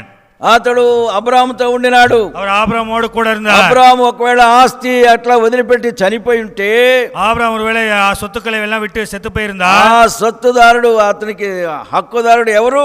அந்த சொத்துக்கெல்லாம் உரிமையாளர் யார்? లోతే దానికి సొత్తుకి అధికారి. லோத்து தான் அந்த లోతు சொத்துக்கெல்லாம் அதிகாரி. లోతు అతని అబ్రాము యొక్క స్వాస్థ్యమునకు లోతు అధికారిగా ఉండేవాడు. ஆபிரகாமுடைய சுதந்திரத்துக்கு லோத்து தான் உரிமையாளராக இருப்பார். అయితే అతడు ఆ స్వాస్థ్యమును అతడు గ్రహించలేకపోయినాడు. ஆனா அந்த சுதந்திரத்தை அவர் ఇది నాకు అవసరం లేదు, எனக்கு தேவையில்லை. అబ్రాము యొక్క ఆశీర్వాదం నాకు అవసరం లేదు, ஆபிரகாமுடைய ஆசீர்வாதம் எனக்கு தேவையில்லை. నేను నా సొంత మార్గమును తీసుకుంటూ వెళ్ళిపోతాను. நான் என்னுடைய சொந்த வழியிலே போகிறேன். తాను సొదొమ గొమొర వైపు వెళ్ళిపోయినాడు. సొదొమ గొమొరவை தேடி போனான். ఓ ఆ ప్రాంతం అంతా చాలా బాగా పచ్చగా కనపడిందంట తనకి. அந்த పகுதி எல்லாம் அவனுக்கு ரொம்ப ఏదైనా తోటలాగా కనపడింది. ஏதேன் தோட்டத்தை போல காணப்படுகிறது. అప్పుడు ఏమనుకుంటున్నాడు? అబ్రాము స్వాస్థ్యం నాకు అవసరం లేదు, ஆபிரகாம் மூலமா வரக்கூடிய சுதந்திரம் எனக்கு தேவையில்லை. వెళ్ళిపోయినాడు, தள்ளிவிட்டு போய்விட்டான். అబ్రాము స్వాస్థ్యం అంతటికి అతడు స్వాస్థ్యకర్తగా ఉండవలసిన వాడు. ஆபிரகாமுடைய சுதந்திரத்துக்கு எல்லாம் அவன் பங்காளியாக இருக்கக்கூடிய வேண்டியவன். అలాగే నువ్వు తృణీకరిస్తున్నావా? அப்படியே நாம் உதவிக்கிறோமா? ఇచ్చినటువంటి జ్యేష్ఠ పుత్రపు హక్కును వదులుకుంటున్నావా? దేవుని ఉనకు கொடுத்திருக்க శ్రేష్ఠ పుత్ర క్రైస్తవుడిగా ఉండడానికి నీవు ఇష్టపడుతున్నావా లేదా? క్రైస్తవుడిగా ఉండి నిలకడగా ఉండాలని ఆశపడుతున్నావా? క్రైస్తవనాக இருந்து நிலையாக இருக்க நீ ஆசைப்படுகிறாயா? ఎన్ని సమస్యలు వచ్చినా, என்ன பிரச்சனை வந்தாலும், ఎన్ని కష్టములు వచ్చినా, எத்தனை கஷ்டங்கள் வந்தாலும் నేను దీనిని వదలను అని అనుకుంటున్నావా? நான் இதை விட மாட்டேன் என்று நினைக்கிறாயா? ఆదాము అవరికి మొట్టమొదటి కుమారుడు పుట్టినాడు. ஆதாம் ஏவாளுக்கு முதல் மகன் ఓ பிறந்தார்கள். అతని పేరు కయీను. அவனுடைய பெயர் కాయిన్. ఓ కయీను దేవుని చేత ఆ వారికి అనుగ్రహించబడినాడని తల్లిదండ్రులు చెప్పుకున్నారు. కాయిனை தேவனாலே நான் பெற்றேன். అయితే వాడు దుష్టుని సంబంధి అయిపోయినాడు. அவன் துன்மார்க்கனுடைய సంబంధం దేవునితో సహవాసము ఒప్పుకొనలేదు. దేవుடைய సహవాసத்திலே నేను ఇష్ట ప్రకారం జీవిస్తాను, என்னுடைய ఇష్టపడి வாழ்வே. అతని గురించి రాయబడింది ఏందో తెలుసా? அவனை குறித்து எழுதப்பட்டது అతడు దుష్టుని సంబంధి. அவன் துன்மார்க்கனுடைய దుష్టుని సంబంధి, துன்மார்க்கனுடைய సైతానుకు సంబంధి, పిశాచుకు సంబంధపட்டவன். దేవుని ఇంటిలో పుట్టినటువంటి వ్యక్తి, దేవునుடைய వీటిలో பிறந்த దేవుని ఇంటిలో పుట్టిన వ్యక్తి తన యొక్క సంబంధం ఎక్కడ పెట్టుకున్నాడు? దేవునుடைய వీటిలో பிறந்த మనిషి దుష్టుని సంబంధి துன்மார்க்கனுக்கு సంబంధం. సాతాను యొక్క చేతిలో ఉండిపోయినాడు. పిశాచునుடைய కర్త. నేను దేవుని చేతిలో ఉండను, நான் தேவனுடைய கருத்தை ஏற்க மாட்டேன். దేవుడు నన్ను పెద్ద కుమారుడుగా ఈ కుటుంబంలో పుట్టించినాడు. దేవుడు என்னை இந்த కుటుంబத்திலே మూత మగனாக అయితే నేను అక్కడ ఉండను, நான் அங்கே இருக்க నా மாட்டேன். ఇష్ట ప్రకారం జీస్తాను, నా ఇష్టపడి வாழ்வே, నా ఇష్ట ప్రకారం పెళ్లి చేసుకుంటాను, నా ఇష్టపడి కళ్యాణం నా பண்ணிக்குவேன், ఇష్ట ప్రకారం ఎక్కడికైనా వెళ్తాను. నా ఇష్టపడి எங்கே வேணாலும் போவேன். నీవు పెద్ద కుమారుడు ఇంట్లో, நீ பெரிய பையனா வீட்டிலே, నీవు పెద్ద కుమారుడిగా ఉంటే மூத்த மகனா నీ ఇష్ట இருந்தால் ప్రకారం చేయడానికి వీల్లేదు. நீ ఇష్టపడి செய்ய வழி இல்லை. నీవు దేవుని చేత ఇంటిలోనికి రాజేయబడినటువంటి వ్యక్తివి. நீ தேவனுடைய கருத்துல இருக்க வேண்டியவன். దేవుని చేత ఆ ఇంటిలో పుట్టినావు నీవు. தேவனுடைய கருத்தினால நீ அந்த வீட்டிலே ఆయన பிறந்தாய். నిన్ను గొప్ప ఉద్దేశంతో అలాగ పుట్టించినాడు. தேவன் பெரிய நோக்கத்தோடு உன்னை నీవు ఆయన సేవ చేయవలసినటువంటి వాడవు. நீ அவருடைய ஊழியத்தை செய்ய ఆయన வேண்டியவன். కొరకు ప్రత్యేకంగా బ్రతకవలసిన వాడవు. அவருக்காக விசேஷமா வாழ வேண்டியவன். ఇతడు ఏమంటున్నాడు? ఇవన్నీ ఏమన్నా నాకు ఆ சொல்றான்? జ్యేష్ఠత్వము హక్కు వద్దు, எனக்கு அந்த దేవునితో సంబంధం నాకు అవసరం లేదు. தேவனோட சம்மதம் எனக்கு தேவையில்லை. దేవుడు చెబుతూ ఉన్నాడు, అరే నీ తమ్ముడు మంచి కార్యమును జరిగించినావు, தம்பி நீ நல்ல காரியத்தை செய்தாய். నీ తమ్ముడు మంచి కార్యము జరిగించినాడు, தேவன் சொல்ல உன் தம்பி நல்ல காரியத்தை செய்தான். నీవు అది చేస్తే నువ్వు బ్రతకవా? நீ அதை செய்தால் நீ பிழைக்க నీకెందుకు மாட்டாயா? కోపం ఎందుకు? உனக்கு மேல் கோபம் என்னத்துக்கு? ఎందుకయ్యా కోపం అని ప్రభు నేరుగా అతనితో మాట్లాడినాడు. உனக்கு ஏன் உன் தம்பி மேல கோபம் என்று நேராக నీ హృదయం సరి చేసుకోమని చెప్తూ ఉన్నాడు. இதயத்தை சரி செய்து கொள்ள నీవు జ్యేష్ఠ కుమారుడవు, நீ சேஷ்ட புத்திரன், నీవు దేవుని యొక్క బిడ్డవి, நீ தேவனுடைய பிள்ளை. నీ తమ్ముడు ముందుగా మంచి బహుమానమును దేవునికి అనుగ్రహించినాడు. உடைய தம்பி உனக்கு முன்பாக நல்ல మంచి காணிக்கையை கொடுத்தான், బలిని చేసినాడు. நல்ல பலியை செய்து నీవు கொடுத்தான். అలాంటి బలి చేస్తే దేవుడు నిన్ను అంగీకరిస్తాడు కదా. நீ அப்படிப்பட்ட காணிக்கை கொடுத்தால் నేను పెద్దోడిని, నేను చేసినట్టు చేయాలనుకుంటున్నావా? நான் செய்ய மாட்டேன்னு వాటి நினைக்கிறாயா? దుష్టుని సంబంధి అని దేవుని వాక్యంలో ఉన్నది. பிசாசுக்கு சம்பந்தப்பட்டவனே தேவனுடைய வார்த்தை சொல்லுகிறது. యోహాను పత్రికలో అతని గురించి ఏమి రాయబడింది? యోవాను పత్రికలో వాడు దుష్టుని సంబంధి. అవన అపవాది నీవు దుష్టుని సంబంధి అయితే దేవుణ్ణి వ్యతిరేకిస్తూ ఉంటావు ప్రతి విషయంలో. நீ தேவனை எதிர்த்து கொண்டு போய் ஒரு காரியத்தை దేవుని కార్యములో నీకు పాలు పంపులు ఉండవు. தேவனுடைய காரியத்துல உனக்கு பங்கு లోతు இருக்கிறது. అలాగూ దేవుని కార్యముల నుండి దూరంగా వెళ్ళిపోయినాడు. லோத்து தேவனுடைய காரியத்தை விட்டு தூரமாக నాకు ఈ விட்டான். వస్తువులు అవసరం లేదు. எனக்கு இந்த பொருளுக்கு అబ్రహాము தேவையில்லை. యొక్క ఆశీర్వాదమునకు నేను వారసుడుగా ఉండటానికి నాకు ఇష్టం లేదు. ஆபிரகாமுடைய ஆசீர்வாதத்துக்கு நான் தகுதியாக అదే இல்லை. సొదొమ గొమొర్ర దగ్గరికి వెళ్తున్నాను. சோதோம் கொமோராவுக்கு போகிறேன். అక్కడికి వెళ్ళి నాశనమును తీసుకొని వచ్చినాడు. அங்கே போய் அழிவை சம்பாதித்துக் దేవుని கொண்டான். ప్రజలకు వ్యతిరేకమైనటువంటి ప్రజలను ఈ లోకములోనికి తీసుకొని వచ్చినాడు. தேவனுக்கு விரோதமான ஜனங்களை இந்த உலகத்துக்கு கொண்டு வந்தான். దేవుడు నిన్ను ఒక ప్రత్యేకమైనటువంటి వ్యక్తిగా సృజింప చేసినప్పుడు தேவன் உன்னை ஒரு விசேஷமாக నీ பிறக்க செய்யும் స్థానమును போது నీవు పోగొట్టుకొనకూడదు. நீ அதை இழந்து You போக must கூடாது. fight with that devil. நீ பிசாசுக்கு எதிர்த்து நிக்க வேண்டும். ఎదుర్చి నిలిగి యుద్ధం చేయాలి. எதிர்த்து ఇది யுத்தம் నా பண்ண வேண்டும். స్వాస్థ్యము. இது என்னுடைய నేను சுதந்திரம். క్రైస్తవుడను. నా క్రైస్తవన్. నేను క్రైస్తవురాలను. నా క్రైస్తవన్. నేను పవిత్రంగా బ్రతుకుతాను. நான் பரிசுத்தமா నేను ఈ வாழ்வேன். ఘోర కార్యమును జరిగించను. இந்த నేను துன்மார்க்கமான ఈ காரியத்தை செய்ய వ్యభిచారమును மாட்டேன். తీసుకొని వ్యభిచారమును చేయను. நான் இந்த விபச்சாரத்தை செய்ய மாட்டேன். కొంతమంది వాళ్ళ రంగు చాలా చూడ రంగు బాగుంది. నా రంగు ஒரு சில எங்களுடைய ఎంత గర్వం ఒక్కొక్కడికి. எங்க நிறத்தை பாருங்க நல்லா இருக்கு అందుకని என்று వాడు சொல்கிறார்கள். ఇష్టానుసారంగా ఇంటి బజార్లో పడుతూ ఉంటాడు. அதுக்காக அவருடைய చూచిన இஷ்டப்படி దాన్ని போகிறார்கள். అంతని మోహిస్తూ ఉంటాడు. பார்க்கிறது எல்லாம் ஆசைப்படுகிறார்கள். మోహించటం అని చెప్పోయా, మోహం. మోహించటం இச்சிக்கிறார்கள். ఆశపడడం கிடையாது. సంసోను బుద్ధి గలవాడని దేవుడు చెప్తూ ఉంటే சிம்சோன் புத்தியில వాడు చూసిన దానిలో మోహించినాడు. அவன் பார்க்கறது எல்லாம் இச்சித்தான். రాజుల గ్రంథము మొదటి రాజుల గ్రంథము 11వ అధ్యాయంలో 1 ராஜாக்கள் 11ஆம் அதிகாரம் 11వ అధ్యాయం 11வது வசனம். మొదటి వచనము చదువుకున్నాం. முதல் வசனத்தை வாசிப்போம். లేకపోతే మొదటి వచనం రెండో వచనం రెండు కలిపి చదువుకోవాలి. మోయాబీయులను, ఎదోమీయులను, అమ్మోనీయులను, సీదోనీయులను, హిత్తీయులను అను జనులు మీ హృదయములను తమ దేవతల తట్టు త్రిప్పుదురు గనుక వారితో సహవాసము చేయకూడదు. వారిని మీతో సహవాసము చేయనీయకూడదని యెహోవా ఇశ్రాయేలులకు సెలవిచ్చి ఉన్నాడు. అయితే రాజైన సొలొమోను, దేవుని చేత ప్రేమించబడిన సొలొమోను, தேவனால நேசிக்கப்பட்ட దేవుడు சாலமோன், తనకిచ్చిన జ్ఞానము ప్రకారము రాజ్యం ఏలే సొలొమోను. தேவன் தனக்கு கொடுத்த ஞானத்தினாலே అయితే రాజైన సొలొమోను ராஜாவாய் சாலமோன் మరో కుమార్తెను గాక பார்வோனுடைய மகளை தவிர ఆ జనులలో ఇంకా అనేక మంది పర స్త్రీలను మోహించి இன்னும் அந்த ராஜ்யத்தில் உள்ள அநேக மறுமனையாட்டிகளை வைத்துக்கொண்டு కామాతురత గలవాడై వారిని ఉంచుకొనుచు వచ్చెను. அவர்களை வைத்துக் கொண்டிருந்தான். ఆ కామాతురత తమిళ లేదా? Dirty fellow. పాపము. నాకు నేను ఎర్ర తొక్కు ఉంది. నాకు எனக்கு கலர் నేను கம்மியா ఎక్కడైనా இருக்கிறது. తిరగలను. நான் எங்கே வேணாலும் போவேன். ఒక తల్లి తన కుమార్తెను గురించి చెప్తూ ఉందట. ஒரு தாய் தன்னுடைய மகளை பற்றி మా சொல்லுகிறார். అమ్మాయి సినిమాలో బాగా రాణిస్తుంది. என்னுடைய மகளை క్రైస్తవ తల్లి చెప్తూ ఉన్నది. கிறிஸ்தவ தாய் சொல்லுகிறது. అందుకని అందరికి అసూయగా ఉంది. మా అమ్మాయి ఎర్రగా ఉందని, తెల్లగా ఉందని. எங்க பெண்ணு சிகப்பா இருக்குன்னு சொல்லி எல்லாருக்கும் பொறாமையா இருக்கு. ఉంది నా కూతురికి. நல்ல என்னுடைய பெண்ணுக்கு పర్సనాలిటీ இருக்கிறது. నాశనమునకు తీసుకొని వెళుతుంది. உன்னுடைய పర్సనాలిటీ உன்னை அழிவு கொண்டு போகும். పాపములోనికి నిన్ను నడిపిస్తూ ఉన్నది. பாவத்துக்கு உன்னை வழிநடத்தும். నీ జీవితం నాశనము చేస్తుంది. నీ வாழ்க்கையை உன்னுடைய పర్సనాలిటీ అழித்து విடும். జాగ్రత్త. పర్సనాలిటీ గురించి మాట్లాడకూడదు. జాగ్రత్త. పర్సనాలిటీ పத்தி பேசக்கூடாது. దేవుడు నిన్ను తీర్పులోనికి తీసుకొని వస్తాడు. దేవుడు உன்னை நியாய தீர்ப்பு கொண்டு வருவார். జాతిని గురించి, உன்னுடைய ஜாதியை குறித்து, నీ యొక్క పర్సనాలిటీ గురించి, உன்னுடைய పర్సనాలిటీ నీ குறித்து, అంతస్తుని గురించి, உன்னுடைய அந்தஸ்தை குறித்து మాట్లాడినవా జాగ్రత్త. பேசினால் ஜாக்கிரதை. ఎన్నడూ అటువంటి మాటలు మాట్లాడకూడదు. எப்பொழுதும் அப்படிப்பட்ட பேச்சு பேசக்கூடாது.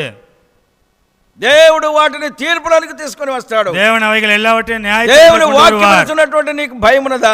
தேவனுடைய வசனத்தை குறித்து உனக்கு பயம் இருக்கிறதா? దేవుని చేత ప్రేమించబడినటువంటి వ్యక్తిని, ఒక వ్యక్తిని చూస్తున్నాము. தேவனால் நேசிக்கப்பட்ட ஒரு மனிதனை అతడు பார்க்கிறோம். కామాతురత గలవాడై அவன் కామத்தினால இழுக்கப்பட்டு అనేక మందిని ఉంచుకొనుచు వచ్చినాడట. అనేక பெண்களை வைத்துக் கொண்டிருந்தான். దుష్టమైన మాదిరి కలిగినటువంటి ఈ రాజు. துன்மார்க்கமான மாதிரி உள்ள ஒரு ராஜா. పాపమును ప్రేమిస్తున్నామా? பாவத்தை நேசிக்கிறோமா? దేవుడిచ్చినటువంటి ఆ జ్యేష్ఠత్వ హక్కును అమ్మివేసుకుంటున్నామా? தேவன் கொடுத்த சேஷ்டபுத்திர பாவத்தை விற்று போடுகிறோமா? అతను ఏమంటున్నాడు? அவன் என்ன சொல்றான்? నేను నీకు అమ్మను, நான் உனக்கு விற்க போட மாட்டேன், விற்க மாட்டேன். దాని నీకు కూరతోట కూడా ఇవ్వను, அதை நீ கேட்டாலும் கூட விற்க పాలికి மாட்டேன். కూడా ఇవ్వను.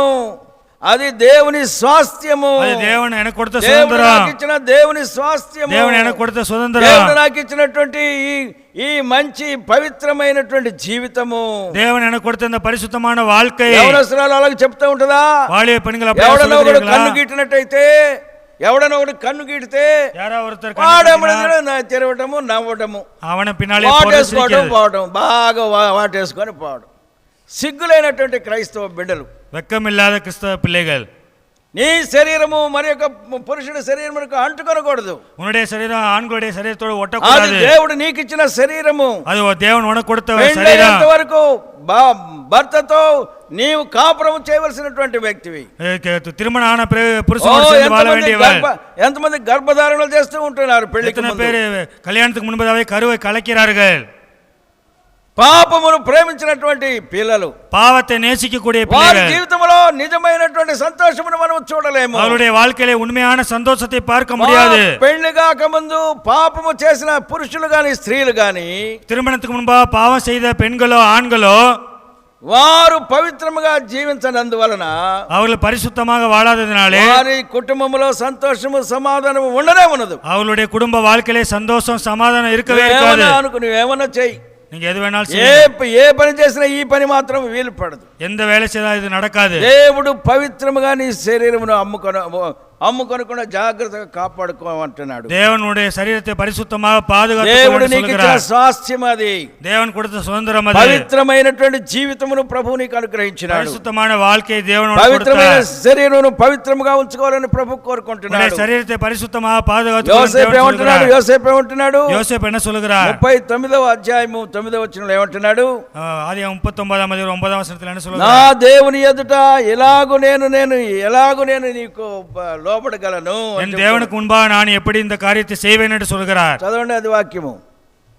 ఆదికాండం 39:9 వచనము. ఇప్పుడు నీవు అతని భార్యమైనందున నిన్ను తప్ప దేనిని దేవుడు నాకు అనుగ్రహించలేదు. నేను ఇంత ఘోరమైన దుష్కార్యమును చేసి, కొంతమంది ఎంత వ్యభిచారం చేస్తే అంత మగవాళ్ళలాగా ఊరంతా తిరుగుతూ ఉంటారు. జంతువులు లాంటి మనుషులు.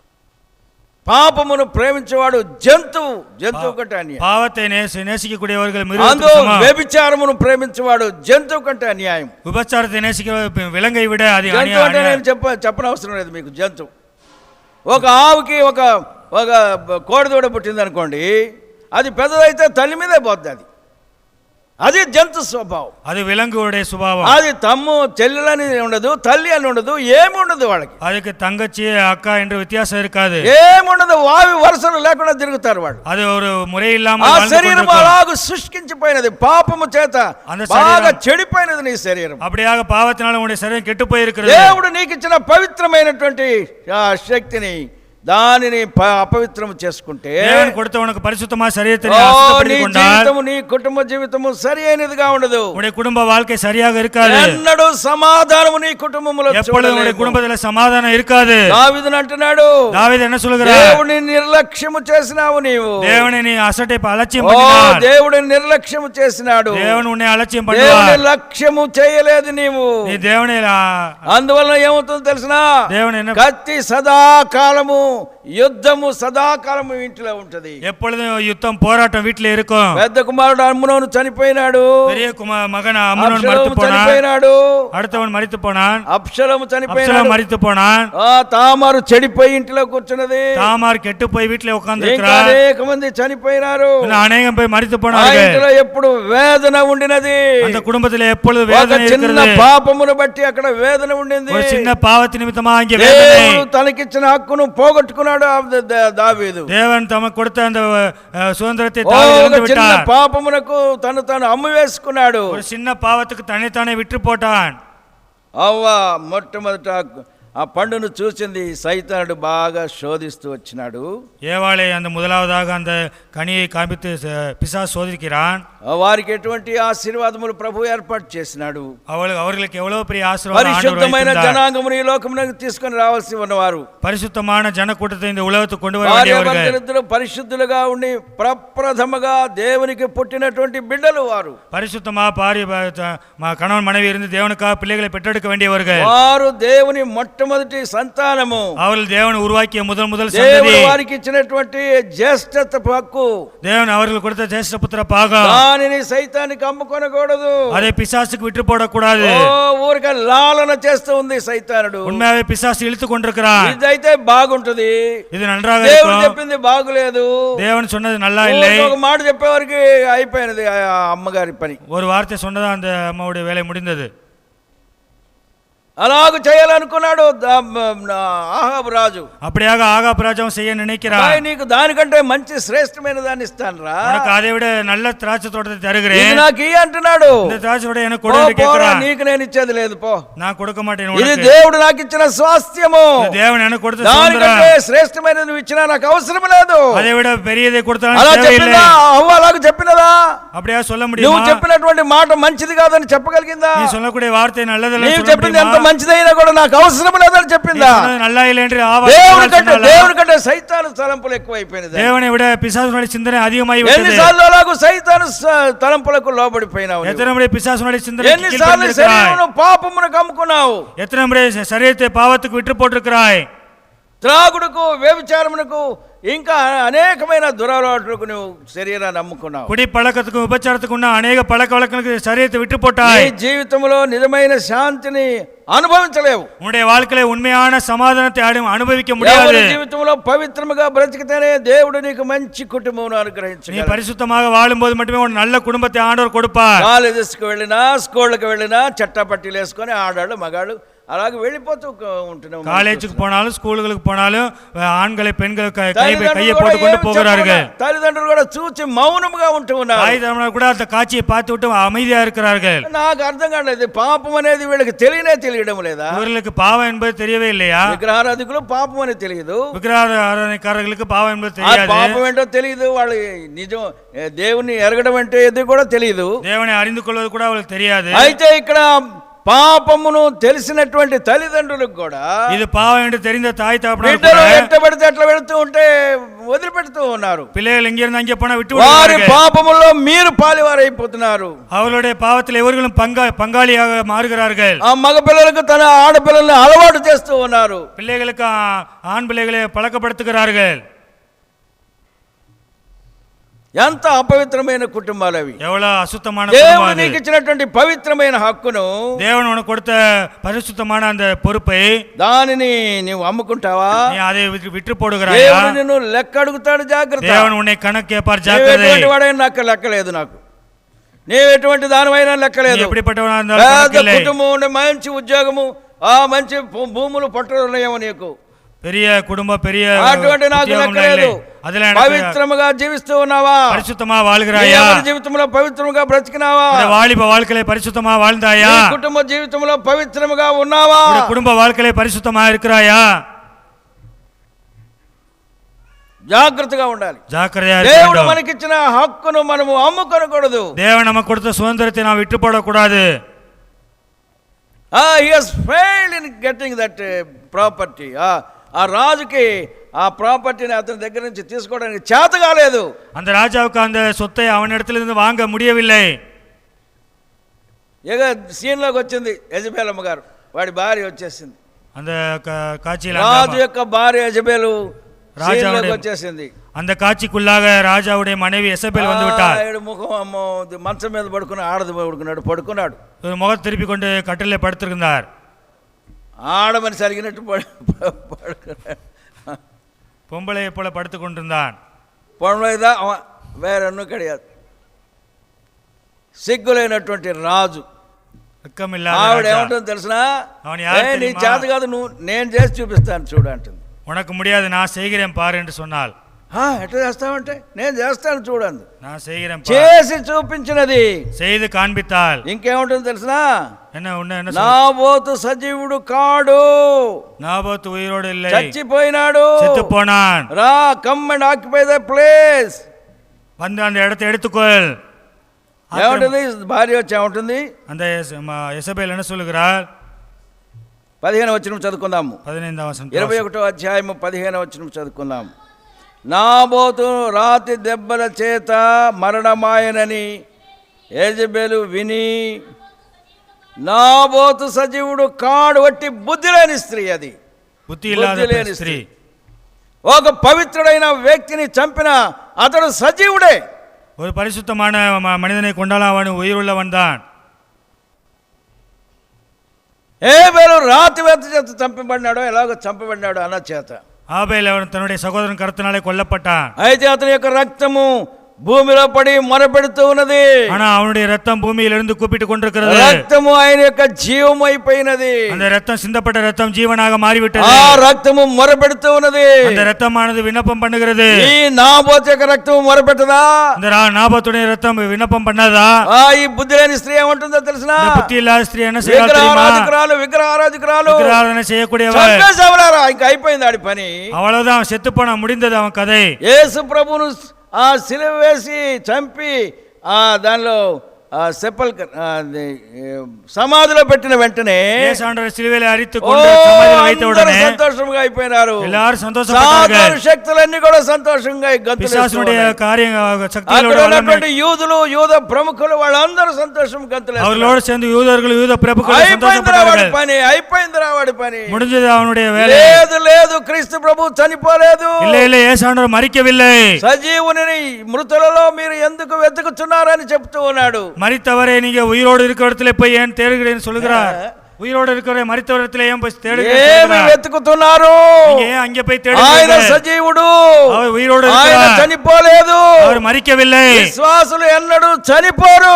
விசுவாசிகள் என்னது எப்பொழுதும் மரிப்பதில்லை. బ్రతికేవాడు ఎన్నడూ చనిపోడు. దేవునికాக வாழ்கிறவர்கள் மரிப்பதில்லை. యేసు ప్రభు నమ్ముకున్నటువంటి వాడు నిత్య జీవం పొందినటువంటి వాడు. యేసు ఆండவர் విశ్వాసిகள் నిత్య జీవனை பெற்றுக்கொள்வார்கள். ఆయన అంగీకరించిన వెంటనే నిత్య జీవనానికి ట్రాన్స్ఫర్ అయిపోతారు. அவரை ஏற்றுக்கொண்ட உடனே நித்திய ஜீவனுக்கு போவார்கள். వారు చనిపోరు, அவர்கள் மரிப்பது இல்லை. నాబోతు దేవుని కొరకు ప్రత్యేకంగా నిలబడినాడు. నాబోతు దేవునికాக విశేషமாக రాజ్యమై ఉండొచ్చును, அது రాజ్యமாக இருக்கலாம், రాజులు కావచ్చును, రాజాவாக இருக்கலாம், రాణి కావచ్చును, அவன் ராணியாக இருக்கலாம், అన్యాయస్తులు కావచ్చును, అన్యాయకారనాக இருக்கலாம், లోకములో ఎటువంటి వారైనను కావచ్చును, உலகத்தில் எப்படிப்பட்டவனாக இருக்கலாம். వారందరి మీద జయించినాడు నాబోతు. அவர் எல்லாவரையும் வெற்றி கொண்டான். స్త్రీ ఏమంటుంది? இந்த புத்தியில்லாத ஸ்திரீ என்ன சொல்றார்? నాబోతు సజీవుడు కాడు, నాబోతు ఉయిరోడు இல்லை, బుద్ధి లేని స్త్రీ, బుద్ధి ఇల్లాத స్త్రీ. వాడు తగుదరమ్మా అనుకుంటా, ఆహా దొరికిందిరా స్థలం అనుకొని బయలుదేరిపోతూ ఉన్నాడు. அவன் நன்றா இடம் கிடைச்சதுடா என்று சொல்லி போகிறான். పోతుంటే ఏమంటున్నాడు దేవుని సేవకుడు, ఏమంటున్నాడు?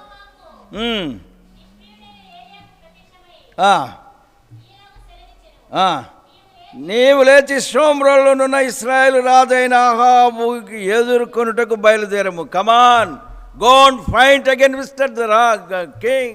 நீ எழுந்து அந்த ராஜாவிடத்திலே போ, పోరాడము, அந்த ராஜா கிட்ட போய் போராடு. దేవుడు నాబోతు చనిపోయినా కూడా, தேவன் நாபோத்து செத்து போனாலும் கூட, దేవుడు ఎలియాని ఆ రాజు దగ్గరికి పంపిస్తున్నాడు. தேவன் எலியா தீர்க்கதரிசி அந்த ராஜாவிடத்தில் அனுப்புகிறார். దేవునికి ఎటువంటి అంబాసిడర్స్ ఉన్నారో చూడండి. தேவனுக்கு எப்படிப்பட்ட அந்த பிரதிநிதி இருந்தார் என்று பாருங்கள்.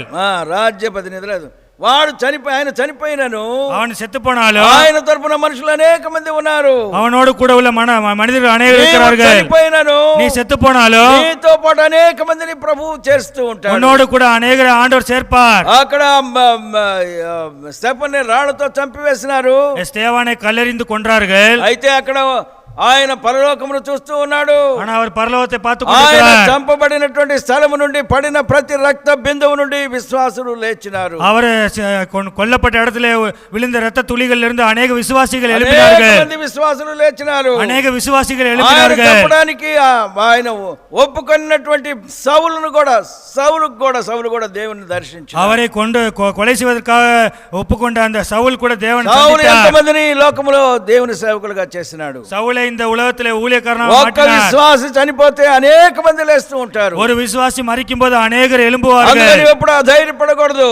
நீங்க சோர்ந்து போக கூடாது. అన్యాయముగా నీ మీద ఏ తొందరలు వచ్చినా కూడా அநியாயமா உங்கள் மேலே குற்றம் வந்தாலும் ఎన్నడూ கூட తొందరపడకూడదు. நீங்கள் సోர்ந்து போக నీవు கூடாது. చనిపోయినా దేవుని కుమారుడు, நீ மரித்தாலும் தேவனுடைய பிள்ளை, దేవుని యొక్క స్వాస్థ్యము నీకున్నది. தேவனுடைய சுதந்திரம் உனக்கு இருக்கிறது. దానిని ఎవరు కబళించలేరు, తీసుకొనలేరు. அதை யாரும் எடுத்துக்கொள்ள முடியாது. ఏ రాజు అదిగో ఆ స్థలం దగ్గరికి వెళ్ళినాడు, இந்த ராஜா அந்த నేను దానిని స్వాధీనపరచుకుంటానని நான் அதை వెళ్తున్నాడు. உரிமையாக்கி கொள்ள போகிறேன் என்று అప్పుడు போனான். ప్రభు అంటున్నాడు, அங்கே ஆண்டவர் சொல்லுகிறார், నీవు నాబోతును చంపించితివి కదా, நீ நாபோத்தை கொன்று போட்டவன் அல்லவா. యెహోవా సెలవిచ్చినదేమనగా, கர்த்தர் சொன்னது என்ன என்றால், ఏ స్థలమందు కుక్కలు నాబోతు రక్తమును నాకెనో, எந்த இடத்திலே நாய்கள் வந்து நாபத்துடைய ரத்தத்தை நக்கினதோ ఆ స్థలమందే కుక్కలు నీ రక్తమును నిజముగా నాకునని అతను அந்த இடத்துல உன்னுடைய ரத்தத்தை நாய்கள் ఏదో நக்கும் என்று சொன்னார். జయించినావు అనుకుంటున్నావేమో, జయించినావు అనుకుంటున్నావేమో. மேற்கொண்டேன் என்று நினைக்கிறாய் என்னவோ. నీవు జయము నిజమైన జయము కాదబ్బా. உன்னுடைய வெற்றி உண்மையான வெற்றி இல்லை. నాబోతు నిజమైన జయశీలుడు.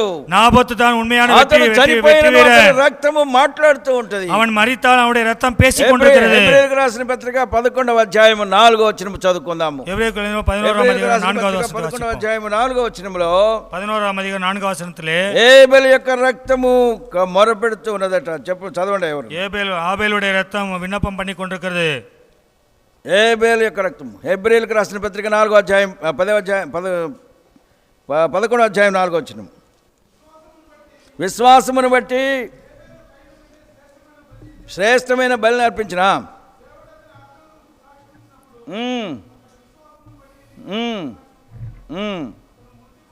అతడు మృతి బంధియు విశ్వాసము ద్వారా మాట్లాడుచున్నాడు. ఇతడు మృతి బంధినను, இவன் அடக்கம் பண்ணப்பட்டாலும், ఇతడు చనిపోయినను, இவன் செத்து போனாலும், తన విశ్వాసము ద్వారా మాట్లాడుతూ ఉన్నాడు. தன்னுடைய விசுவாசத்தின் மூலமா பேசிக் கொண்டிருக்கிறான். దేవుని సేవకుడైన ఏలియా వచ్చినాడు ఆ స్థలానికి. தேவனுடைய ஊழியக்காரன் எலியா அந்த దేవుని వాక్యమును అక్కడికి పంపిస్తూ ఉన్నాడు. தேவனுடைய வார்த்தை அங்கே அனுப்புகிறார். అక్కడ నిజమైన విశ్వాసాన్ని ఎవరు చంపలేరు. அங்கே உண்மையான விசுவாசத்தை யாரும் கொல்ல నిజమైన முடியவில்லை. విశ్వాసాన్ని ఎవరు చంపలేరు. உண்மையான விசுவாசத்தை யாரும் கொல்ல முடியாது. నీ ఊరికనే భయపడుతూ ఉన్నాము. நீ சும்மா பயப்படுகிறாய். స్కాలర్షిప్ రాదు, எனக்கு அந்த உதவித்தொகை வராது, ఈ ఉద్యోగం రాదు, வேலை கிடைக்காது, నేను క్రైస్తవునైతే అలాగనే చనిపోవాలి, நான் கிறிஸ்தவனா மாறினா அப்படியே சாக வேண்டியதா. దేవుడు నిన్ను పైకి లేపుతాడు. இல்ல இல்ல, தேவன் உன்னை உயர்த்துவார். దేవుడు ఉన్నతమైన స్థలంలో నిన్ను పెట్టబోతున్నాడు. தேவன் உன்னை உயர்வான இடத்துல வைக்க போகிறார். అతడు ఆఖరి మట్టుకు తన రక్తము కార్చేంత వరకు తన స్వాస్థ్యమును అమ్ముకొనలేదు. அவன் கடைசி வரைக்கும் தன்னுடைய ரத்தம் சிந்துகிற வரைக்கும் அவனுடைய சுதந்திரத்தை இழக்கவில்லை. తర్వాత ఏం జరిగినది? என்ன நடந்தது?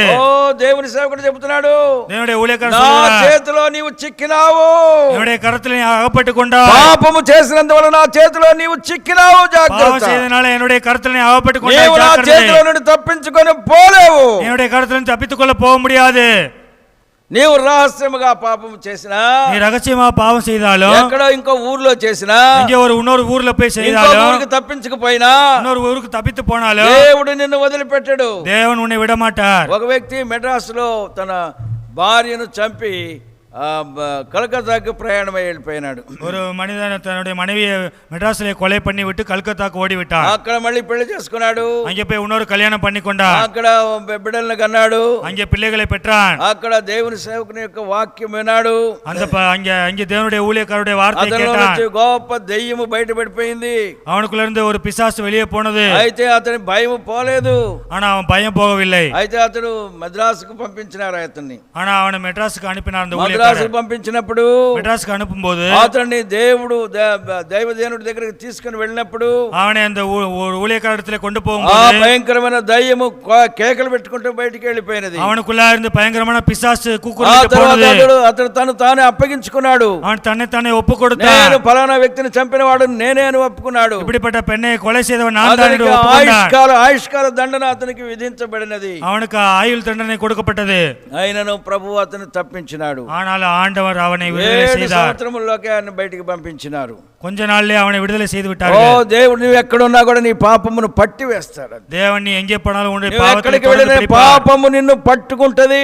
பாவம் உன்னை தொடர்ந்து பிடிக்கும். సంఖ్యాకాండం 32వ అధ్యాయము 23వ వచనములో ఒక మాట ఉన్నది. என்னாகும் 32ஆம் அதிகாரம் 22ஆம் வசனத்திலே ஒரு வார்த்தை இருக்கிறது. సంఖ్యాకాండము 32వ అధ్యాయము 23వ వచనము. என்னாகம 32ஆம் அதிகாரம் 23வது வசனம். మీరు అట్లు చేయని ఎడలా మీ పాపము మిమ్మును పట్టుకొనును. உங்கள் பாவம் உங்களை தொடர்ந்து మీరు பிடிக்கும். పాపములు ఒప్పుకొనకుండా అలాగుండిపోతే, நீ பாவத்தை அறிக்கை செய்யாம அப்படியே ఇటువంటి இருந்தா, కూటములకు వచ్చి అలాగనే ఉండిపోయినారంటే, இந்த மாதிரி கூட்டத்துக்கு வந்து அப்படியே இருந்தா, నీ సంగతి మీ సంగతి ఎవరికి తెలియదని అలాగ ఉన్నారంటే, உன்னுடைய சங்கதிலாம் யாருக்கும் தெரியாது என்று நினைத்தா, దేవునికి తెలుసును జాగ్రత్త. தேவனுக்கு தெரியும் ஜாக்கிரதை. మీ పాపము మిమ్మును పట్టుకొనును అంతే. உங்களுடைய பாவம் உங்களை தொடர்ந்து பிடிக்கும். భయంకరమైన నాశనములోనికి వెళ్ళిపోతావు. అసలు பயங்கரமான அழிவுக்கு போக வேண்டியது இருக்கும். పాపులకు ఉండే స్థలంలోనికి వెళ్ళిపోయి చేరతావు. பாவிகள கூட்டத்திலே போய் నువ్వు சேர ఎన్నిసార్లు வேண்டும். ఉపవాసకు ఇటువంటి మంచి కూటములకు కూర్చున్నా కూడా இந்த நல்ல கூட்டம் இப்படிப்பட்ட நல்ல கூட்டத்திலே வந்தாலும் கூட పాపములు ఒప్పుకొనకుండా ఉన్నావంటే, பாவத்தை அறிக்கை செய்யாமல் இருந்தால், ఓ పాపులతో కూడా నీకు పాలు పంపులు ఉంటాయి. பாவிகளோடு உனக்கும் பங்கு இருக்கிறது. ఒక ఆయన మంచి భోజన పంక్తిలో కూర్చున్నాడు. భోజన పంక్తిలో కూర్చున్నాడు. ஒரு நல்ல ஒரு మంచి విருந்து விருந்து பண்ணுகிற இடத்துல உட்கார்ந்து இருக்கிறார். భోజన పంక్తిలో కూర్చున్నాడు. భోజన పందిలో ఉட்கார்ந்து இருக்கிறார். అయితే అతడు వస్త్రము లేకుండా వచ్చినాడు. ஆனா அவன் வஸ்திரம் இல்லாமல் வந்தான். భోజనమునకు కూర్చుండే వస్త్రములు లేకుండా వచ్చి కూర్చున్నాడు. அந்த விருந்து உண்கிற இடத்துல வஸ்திரம் இல்லாமல் வந்து உட்கார்ந்து అయితే இருக்கிறான். విందు యజమానుడు వచ్చి ఏమంటున్నాడు తెలుసునా? அந்த விருந்து எஜமான் வந்து என்ன சொல்றாரு ఇతడు தெரியுமா? తన పాపములను సరి చేసుకొనలేదు. இவன் தன்னுடைய பாவத்தை சரி செய்து ఇతనికి கொள்ளவில்லை. నీతి వస్త్రము లేదు. இவனுக்கு நீதியின் வஸ்திரம் இல்லை. తీసుకొని వెళ్ళి కాళ్ళు చేతులు కట్టి వాడిని అవిశ్వాసులతో పాలు పంపులు இவனை చేయండి. கையும் காலும் கட்டி கொண்டு போய் அவிசுவாசிகள் இருக்கக்கூடிய இடத்துல கொண்டு போய் போடுங்க. అక్కడ దహనం, అక్కడ అగ్ని ఆరదు, పురుగు చావదు. அங்கே அக்னி அவியாமலும் புழு ఇటువంటి சாவாமல் మంచి இருக்கும். కూటముల్లో కూర్చుండి కూడా இப்படிப்பட்ட நல்ல கூட்டத்துல మార్పు உட்கார்ந்து கூட చెందకుండా అలాగ ఉండినావంటే, மனம் திரும்பாமல் அப்படியே இருந்தா என்றால், ఓ భయంకరమైన నరకము నీ కొరకు ఎదురు చూస్తూ ఉంటుంది. பயங்கரமான நரகம் உனக்காக காத்திருக்கிறது. ఓ ఇక్కడ నాబోతు తన జీవితమును సాధించినా కూడా, நாபோத் இங்கே தன்னுடைய வாழ்க்கையை சாதித்தாலும் கூட అతడు దేవుని యొక్క సన్నిధిలోనికి వెళ్ళిపోయినాడు. அவன் தேவனுடைய சமூகத்துக்கு போனான்.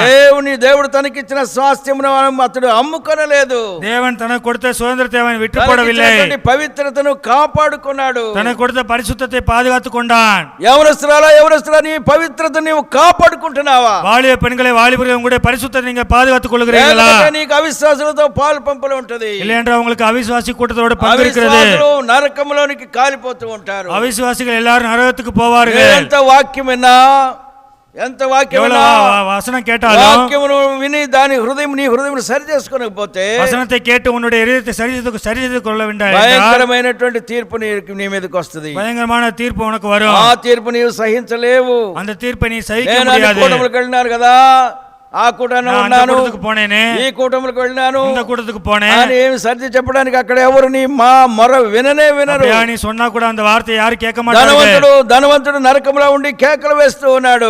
ఐశ్వర్యవాన్ పోయి నరకத்திலிருந்து கூக்குறான். తగినటువంటి విశ్వాస జీవితమును గురించి చెప్తూ ఉన్నాడు. மனம் திரும்புதல் கேட்ட விசுவாச வாழ்க்கையை குறித்து మా சொல்லுகிறான். బంధువులు మారు మనసు పొందుతారు, వీళ్ళని పంపించండి అని బ్రతిమలాడుకుంటున్నాడు. என் கூட பிறந்தவங்க எல்லாம் மனம் திரும்புவாங்க. అతడి ప్రార్థన ఎవరు వినలేదు. அவருடைய ஜெபத்தை யாரும் கேட்கவில்லை. అది వట్టి అరణ్య రోదనం అయిపోయినది. அது வெறும் கூக்குரலா இருந்தது. అడవిలో మాట్లాడే మాటల్లాగా అయిపోయినవి. ஒரு வனாந்தரத்திலே பேசக்கூடிய பேச்சாக இருந்தது. దానికి ఎవరు జవాబు చెప్పలేరు. யாரும் அவனுக்கு பதில் சொல்லவில்லை. ఈ కూటములో నీ పాపములను సరి చేసుకుంటేనే సరి. நீ இந்த கூட்டத்திலே பாவத்தை அறிக்கை செய்து ఎంతమందిని నాశనములోనికి నడిపించినావో నాకు తెలియదు. எத்தனை பேரை அழிவு கொண்டு போனாயோ தெரியாது. ఎంతమందిని పాపములకు దించినావో నాకు తెలియదు. எத்தனை பேரை பாவத்துக்கு இழுத்தாயோ தெரியாது. ఎంతమంది అపవిత్రమైన కార్యములకు ప్రేరేపించినావో నాకు తెలియదు. எத்தனை பேர் అశుద్ధமான காரியத்துக்கு நீ ఏవినాయో தெரியாது. ఆ తర్వాత చంపబడినాడు. ఆగాబు அதுக்கு பின்பதாக கொல்லப்பட்டான். ఆ తర్వాత ఎవడో గురి లేకుండా బాణం వేస్తే వాడి బాణకు తగిలిందంట. గురి లేకుండా ఎవడో బాణం వేస్తే, ஒருத்தன் குறி இல்லாமல் அந்த அம்பு விட்ட போது அவனுடைய இருதயத்தை கிழித்தது. చచ్చిపోయినాడు. அவன் செத்து போனான். నాబోతు చనిపోయిన స్థలములో అతని రక్తము చిందించబడింది. நாபோத்து மரித்த இடத்துல அவனுடைய ரத்தம் சிந்தப்பட்டது. స్వాస్థ్యముగా అందుకోలేకపోయినాడు. அவன் அந்த இடத்தை சுதந்திரமாக பெற்றுக்கொள்ள முடியாமல் போனது. తన చేత కాలేదు. அவனுக்கு அது తన முடியவில்லை. జీవితము దానితో సాధించినాడు. தன்னுடைய வாழ்க்கையை அதை మన சாதித்தான். జీవితంలో దేవుని యొక్క వాక్యము విన్న తర్వాత நம்முடைய வாழ்க்கையிலும் கூட தேவனுடைய வசனத்தை கேட்ட உடனே దేవుని వాక్యమునకు లోబడకుండా ఉంటే நீ அதுக்கு கீழ்ப்படியாமல் చాలా இருந்தால் నష్టమును సంపాదించుకుంటావు. மிக నష్టத்தை சம்பாதித்துக் கொள்வாய். పాపము పొంచి ఉంటదట. பாவம் அது தொடர்ந்து பிடிக்கும். ఆదికాండ 4వ అధ్యాయము 6వ వచనములో అది ప్రభు చెప్తూ ఉన్నాడు. ஆதியாகமம் 4వ நான்காம் அதிகாரம் 6వ வசனம் చదవండి. 6వ వచనం చదవండి. నీకు కోపమేలా? నీవు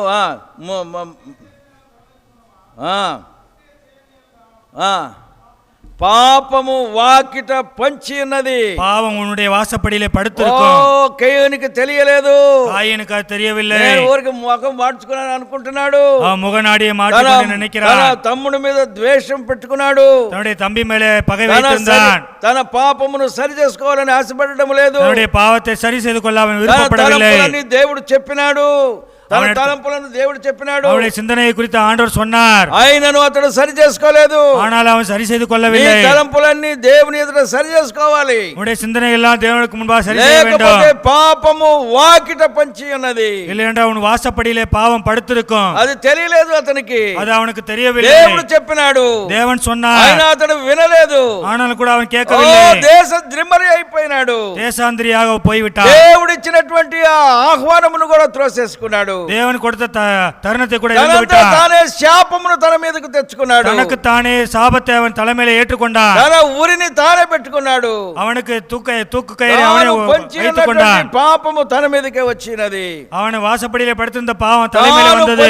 తాను పంచినటువంటి పాపము తన మీదకే వచ్చినది. அவன் செய்த பாவம் அவன் தலை மேலே வந்தது. ప్రియులారా, మన జీవితమును జాగ్రత్తగా కాపాడుకుందాం. ప్రియమైన நம்முடைய வாழ்க்கையை நாம் మీ జీవితం பாதுகாத்துக் கொள்ள చాలా வேண்டும். ప్రశస్తమైనటువంటి జీవితం. உங்களுடைய வாழ்க்கை விசேஷமான దేవునికి வாழ்க்கை. చాలా శ్రేష్టమైనటువంటి జీవితము. தேவனுக்கு விசேஷமான నీ வாழ்க்கை. శరీరములో శుష్కించిపోయినను, உன்னுடைய சரீரம் குறுகி போனாலும், పాపము చేత నాశనం అయిపోయినను, பாவத்தினாலே அழிந்து போயிருந்தாலும், వ్యభిచారము చేత పాడైపోయినను, விபச்சாரத்தினாலே அது ఇంకా பாழாய் దుష్ట போயிருந்தாலும், కార్యముల చేత పాడైపోయినను, துன்மார்க்கமான காரியத்தினாலே கெட்டு போயிருந்தாலும், దేవుడు సువార్తను నీకు అందిస్తూ ఉన్నాడు. தேவன் சுவிசேஷத்தை உனக்கு கொடுக்கிறார். అటువంటి వారిని రక్షించుటకు ఈ లోకమునికి వచ్చినాడు. அப்படிப்பட்டவர்களை ரட்சிக்க இந்த உலகத்துக்கு வந்தார். నీవు ఆహ్వానమును అంగీకరిస్తావా? நீ அவரை ஏற்றுக்கொள்வாயா? ప్రార్థన చేసుకుందాం. జనం செய்வோம். అటువంటి ఆహారమును అంగీకరిస్తావా? அப்படிப்பட்ட அழைப்பை நீ ஏற்றுக்கொள்வாயா? నేను దేవుడిచ్చినటువంటి స్వాస్థ్యమును పోగొట్టుకొనినాను. நான் தேவன் எனக்கு கொடுத்த சுதந்திரத்தை நான் விட்டு விட்டேன். కొంచెం ప్రార్థన చేసుకుందాము. எல்லாரும் கொஞ்ச நேரம் ஜெபிப்போம். ఆహాబు అతని స్వాస్థ్యమును కబళించాలని అనుకున్నాడు. ஆகாபு தன்னுடைய சுதந்திரத்தை விட்டு ఆహాబు నాబోతు యొక్క స్వాస్థ్యమును కబళించాలని అనుకున్నాడు. ஆகாபு நாபோத்துடைய சுதந்திரத்தை கொள்ளையடித்துக் கொள்ள பார்த்தான். చేత కాలేదు. ஆனா அவனுக்கு முடியவில்லை. నాబోతును చంపించినారు. நாபோத்தை అయితే சாகடித்தான். అతడు చనిపోలేదు. ஆனால் அவன் சாகவில்லை. నాబోతు సజీవుడు. நாபோத்து உயிரோடு இருக்கிறான். సజీవుడుగా ఉండినాడు. அவன் உயிரோடு இருக்கிறான். అతడు దేవుని ఎదుట ఉన్నాడు. அவன் தேவனுக்கு முன்பாக இருக்கிறான். అతడు దేవుని కొరకు నిలబడినాడు. அவன் தேவனுக்காக நின்றான். నీ యవ్వన జీవితమును అలాగే దేవుని కొరకు ఉంచుకుంటావా? உன்னுடைய வாலிப வாழ்க்கை அப்படியே தேவனுக்கு ஒப்பு கொடுக்கிறாயா? కుటుంబ జీవితంలో దేవుని కొరకు అలాగే ప్రత్యేకముగా ఉంచుకుంటావా? உன்னுடைய பெரிய வயதான வாழ்க்கையை దేవునికి దేవుడు నిన్ను கொடுக்கிறாயா? దాని కొరకు ఏర్పాటు చేసినాడు. தேவன் அதற்காக உன்னை నీ ஏற்படுத்தினார். జీవితమును బాగు చేసుకోవడానికి ఈ స్థలమునకు నేను తీసుకొని వచ్చాను. தேவன் உன்னுடைய வாழ்க்கை குணமாக்கி கொள்ளும்படியாக నీ எடுத்துக் கொண்டு కుటుంబం வந்தார். బాగుపడాలని ప్రభు కోరుకుంటూ உன்னுடைய ఉన్నాడు. குடும்பம் குணமாக்கப்பட வேண்டும் என்று ஆண்டவர் ఈ பார்க்கிறார். లోకంలో ఉన్న వాళ్ళందరి కొరకు ఆయన ప్రయాసపడడం లేదు. இங்கே లోకంలో ఉన్న వారందరి కొరకు ఇప్పుడు ప్రయాసపడడం లేదు. உலகத்தில் உள்ள எல்லாருக்காக அவர் பிரயாசப்படவில்லை. ఆయన రక్షణ అందరికి సిద్ధముగానే ఉంచినాడు. அவருடைய ரட்சிப்பு எல்லாருக்குமே అయితే ஆயத்தமா నీవు இருக்கிறது. స్పెషల్ ఇన్వైట్, నిన్ను ప్రత్యేకముగా ஆனா உன்னை விசேஷமாக அழைத்திருக்கிறார். దేవుడు నీ కొరకు ఈ కూటములను ఏర్పాటు தேவன் చేశాడు. உனக்காகவே இந்த கூட்டத்தை ஏற்படுத்தி இருக்கிறார். నీవు ఆయన కుమారుడిగా ఉండడానికి ఇప్పుడైనా సిద్ధముగానా? நீ அவருடைய குமாரனாக மாற்றப்படுவதற்கு దేవుడు ஆயத்தமா నిన్ను இருக்கிறாயா? ఆహ్వానిస్తూ ఉన్నాడు. தேவன் உன்னை அழைக்கிறார். తన యొక్క విందులకు ఆహ్వానిస్తూ ఉన్నాడు. அவருடைய விருந்துக்கு அழைக்கிறார். తన యొక్క కుటుంబంలోనికి నిన్ను పిలుస్తూ ఉన్నాడు. அவருடைய குடும்பத்துக்கு உன்னை அழைத்துக் கொண்டு పరలోకములను భూలోకములో ఉన్న కుటుంబములు, రెండు కుటుంబములకు అధికారిగా ఉన్న దేవుడు నిన్ను పిలుస్తూ ఉన్నాడు. பரலோகத்துக்கும் பூலோகத்தில் உள்ள குடும்பத்துக்கு அதிகாரி தேவன் உன்னை నిన్ను ఆయన அழைக்கிறார். కుటుంబంలో చేర్చుకోవడానికి ఆశపడుతూ உன்னை ఉన్నాడు. அவருடைய குடும்பத்திலே சேர்க்க నీవు ఎటువంటి ஆசைப்படுகிறார். భయంకరమైన పాపము చేసినా కూడా நீ என்ன பயங்கரமான பாவம் செய்தாலும் దేవుడు నిన్ను దీవించబోతూ ఉన్నాడు. தேவன் உன்னை ஆசீர்வதிக்க దేవుని యొక్క போகிறார். స్వాస్థ్యమును కాపాడుకుంటావా? தேவன் உனக்கு கொடுத்த சுதந்திரத்தை దేవుడు பாதுகாத்துக் నీకు கொள்வாயா? ఇచ్చినటువంటి రక్షణ పొందడానికి సిద్ధంగా ఉన్నావా? தேவன் உனக்கு கொடுக்க வச்சிருக்க ரட்சிப்பை பெற்றுக்கொள்ள ஆயத்தமா దేవుడు இருக்கிறாயா? నీకు ఆయన తన రక్తమును కార్చి ఇచ్చిన రక్షణను పొందడానికి సిద్ధంగా ఉన్నావా? தேவன் ரத்தம் சிந்தி வைத்திருக்கிற ரட்சிப்பை பாதுகாத்துக் கொள்ள ఇప్పుడు ஆசைப்படுகிறாயா? ఆయన తట్టు నువ్వు తిరిగి చూచినట్లయితే, இப்பொழுது அவர் பக்கமா நீ நோக்கி ఆయన பார்ப்பாயானால், తట్టు చూచినావంటే, அவரை நோக்கி பார்ப்பாயானால், ప్రభువా, నేను ఘోర పాపము చేసినటువంటి వాడిని. ஆண்டவரே, பயங்கரமான பாவம் ఆహాబు செய்தேன். కంటే భయంకరమైన పాపము చేసినాను. ஆகாப்பை விட பயங்கரமான பாவம் అయితే செய்தேன். నా స్వాస్థ్యము కొరకు నేను అరులు చాస్తూ ఉన్నాను ప్రభువా. ஆனா என்னுடைய சுதந்திரத்துக்காக நான் இப்ப నా போராடி స్వాస్థ్యము கொண்டிருக்கிறேன். నాకు ఇవ్వు ప్రభువా. என்னுடைய சுதந்திரத்தை எனக்கு தாரும் ஆண்டவரே. అవ్వ తన స్వాస్థ్యమును పోగొట్టుకున్నది. ஏவாள் தனக்கு கொடுத்த உள்ள சுதந்திரத்தை இழந்து விட்டாள். మరి కయ్యూను తన స్వాస్థ్యమును పోగొట్టుకున్నాడు. காயின் தன்னுடைய சுதந்திரத்தை இழந்து விட்டான். లోతు తన స్వాస్థ్యమును పోగొట్టుకున్నాడు. லோத்தும் தனக்குள்ள சுதந்திரத்தை இழந்து விட்டான். నన్ను కూడా పోగొట్టుకోమంటావా ప్రభువా? என்னை கூட போவிட்டு ఏశావు తన స్వాస్థ్యమును పోగొట్టుకున్నాడు. ஏசாவும் கூட அந்த சுதந்திரத்தை இழந்து விட்டான். లేదు నేను పోగొట్టుకొనను. இல்ல இல்ல நான் இழந்து నేను போக నా மாட்டேன். బోతులాగా నిలబడతాను ప్రభువా. நான் నా బోతులాగా నిలబడతాను. நாபத்தை போல நிற்பேன் నా ஆண்டவரே. స్వాస్థ్యము నాకు కావాలి.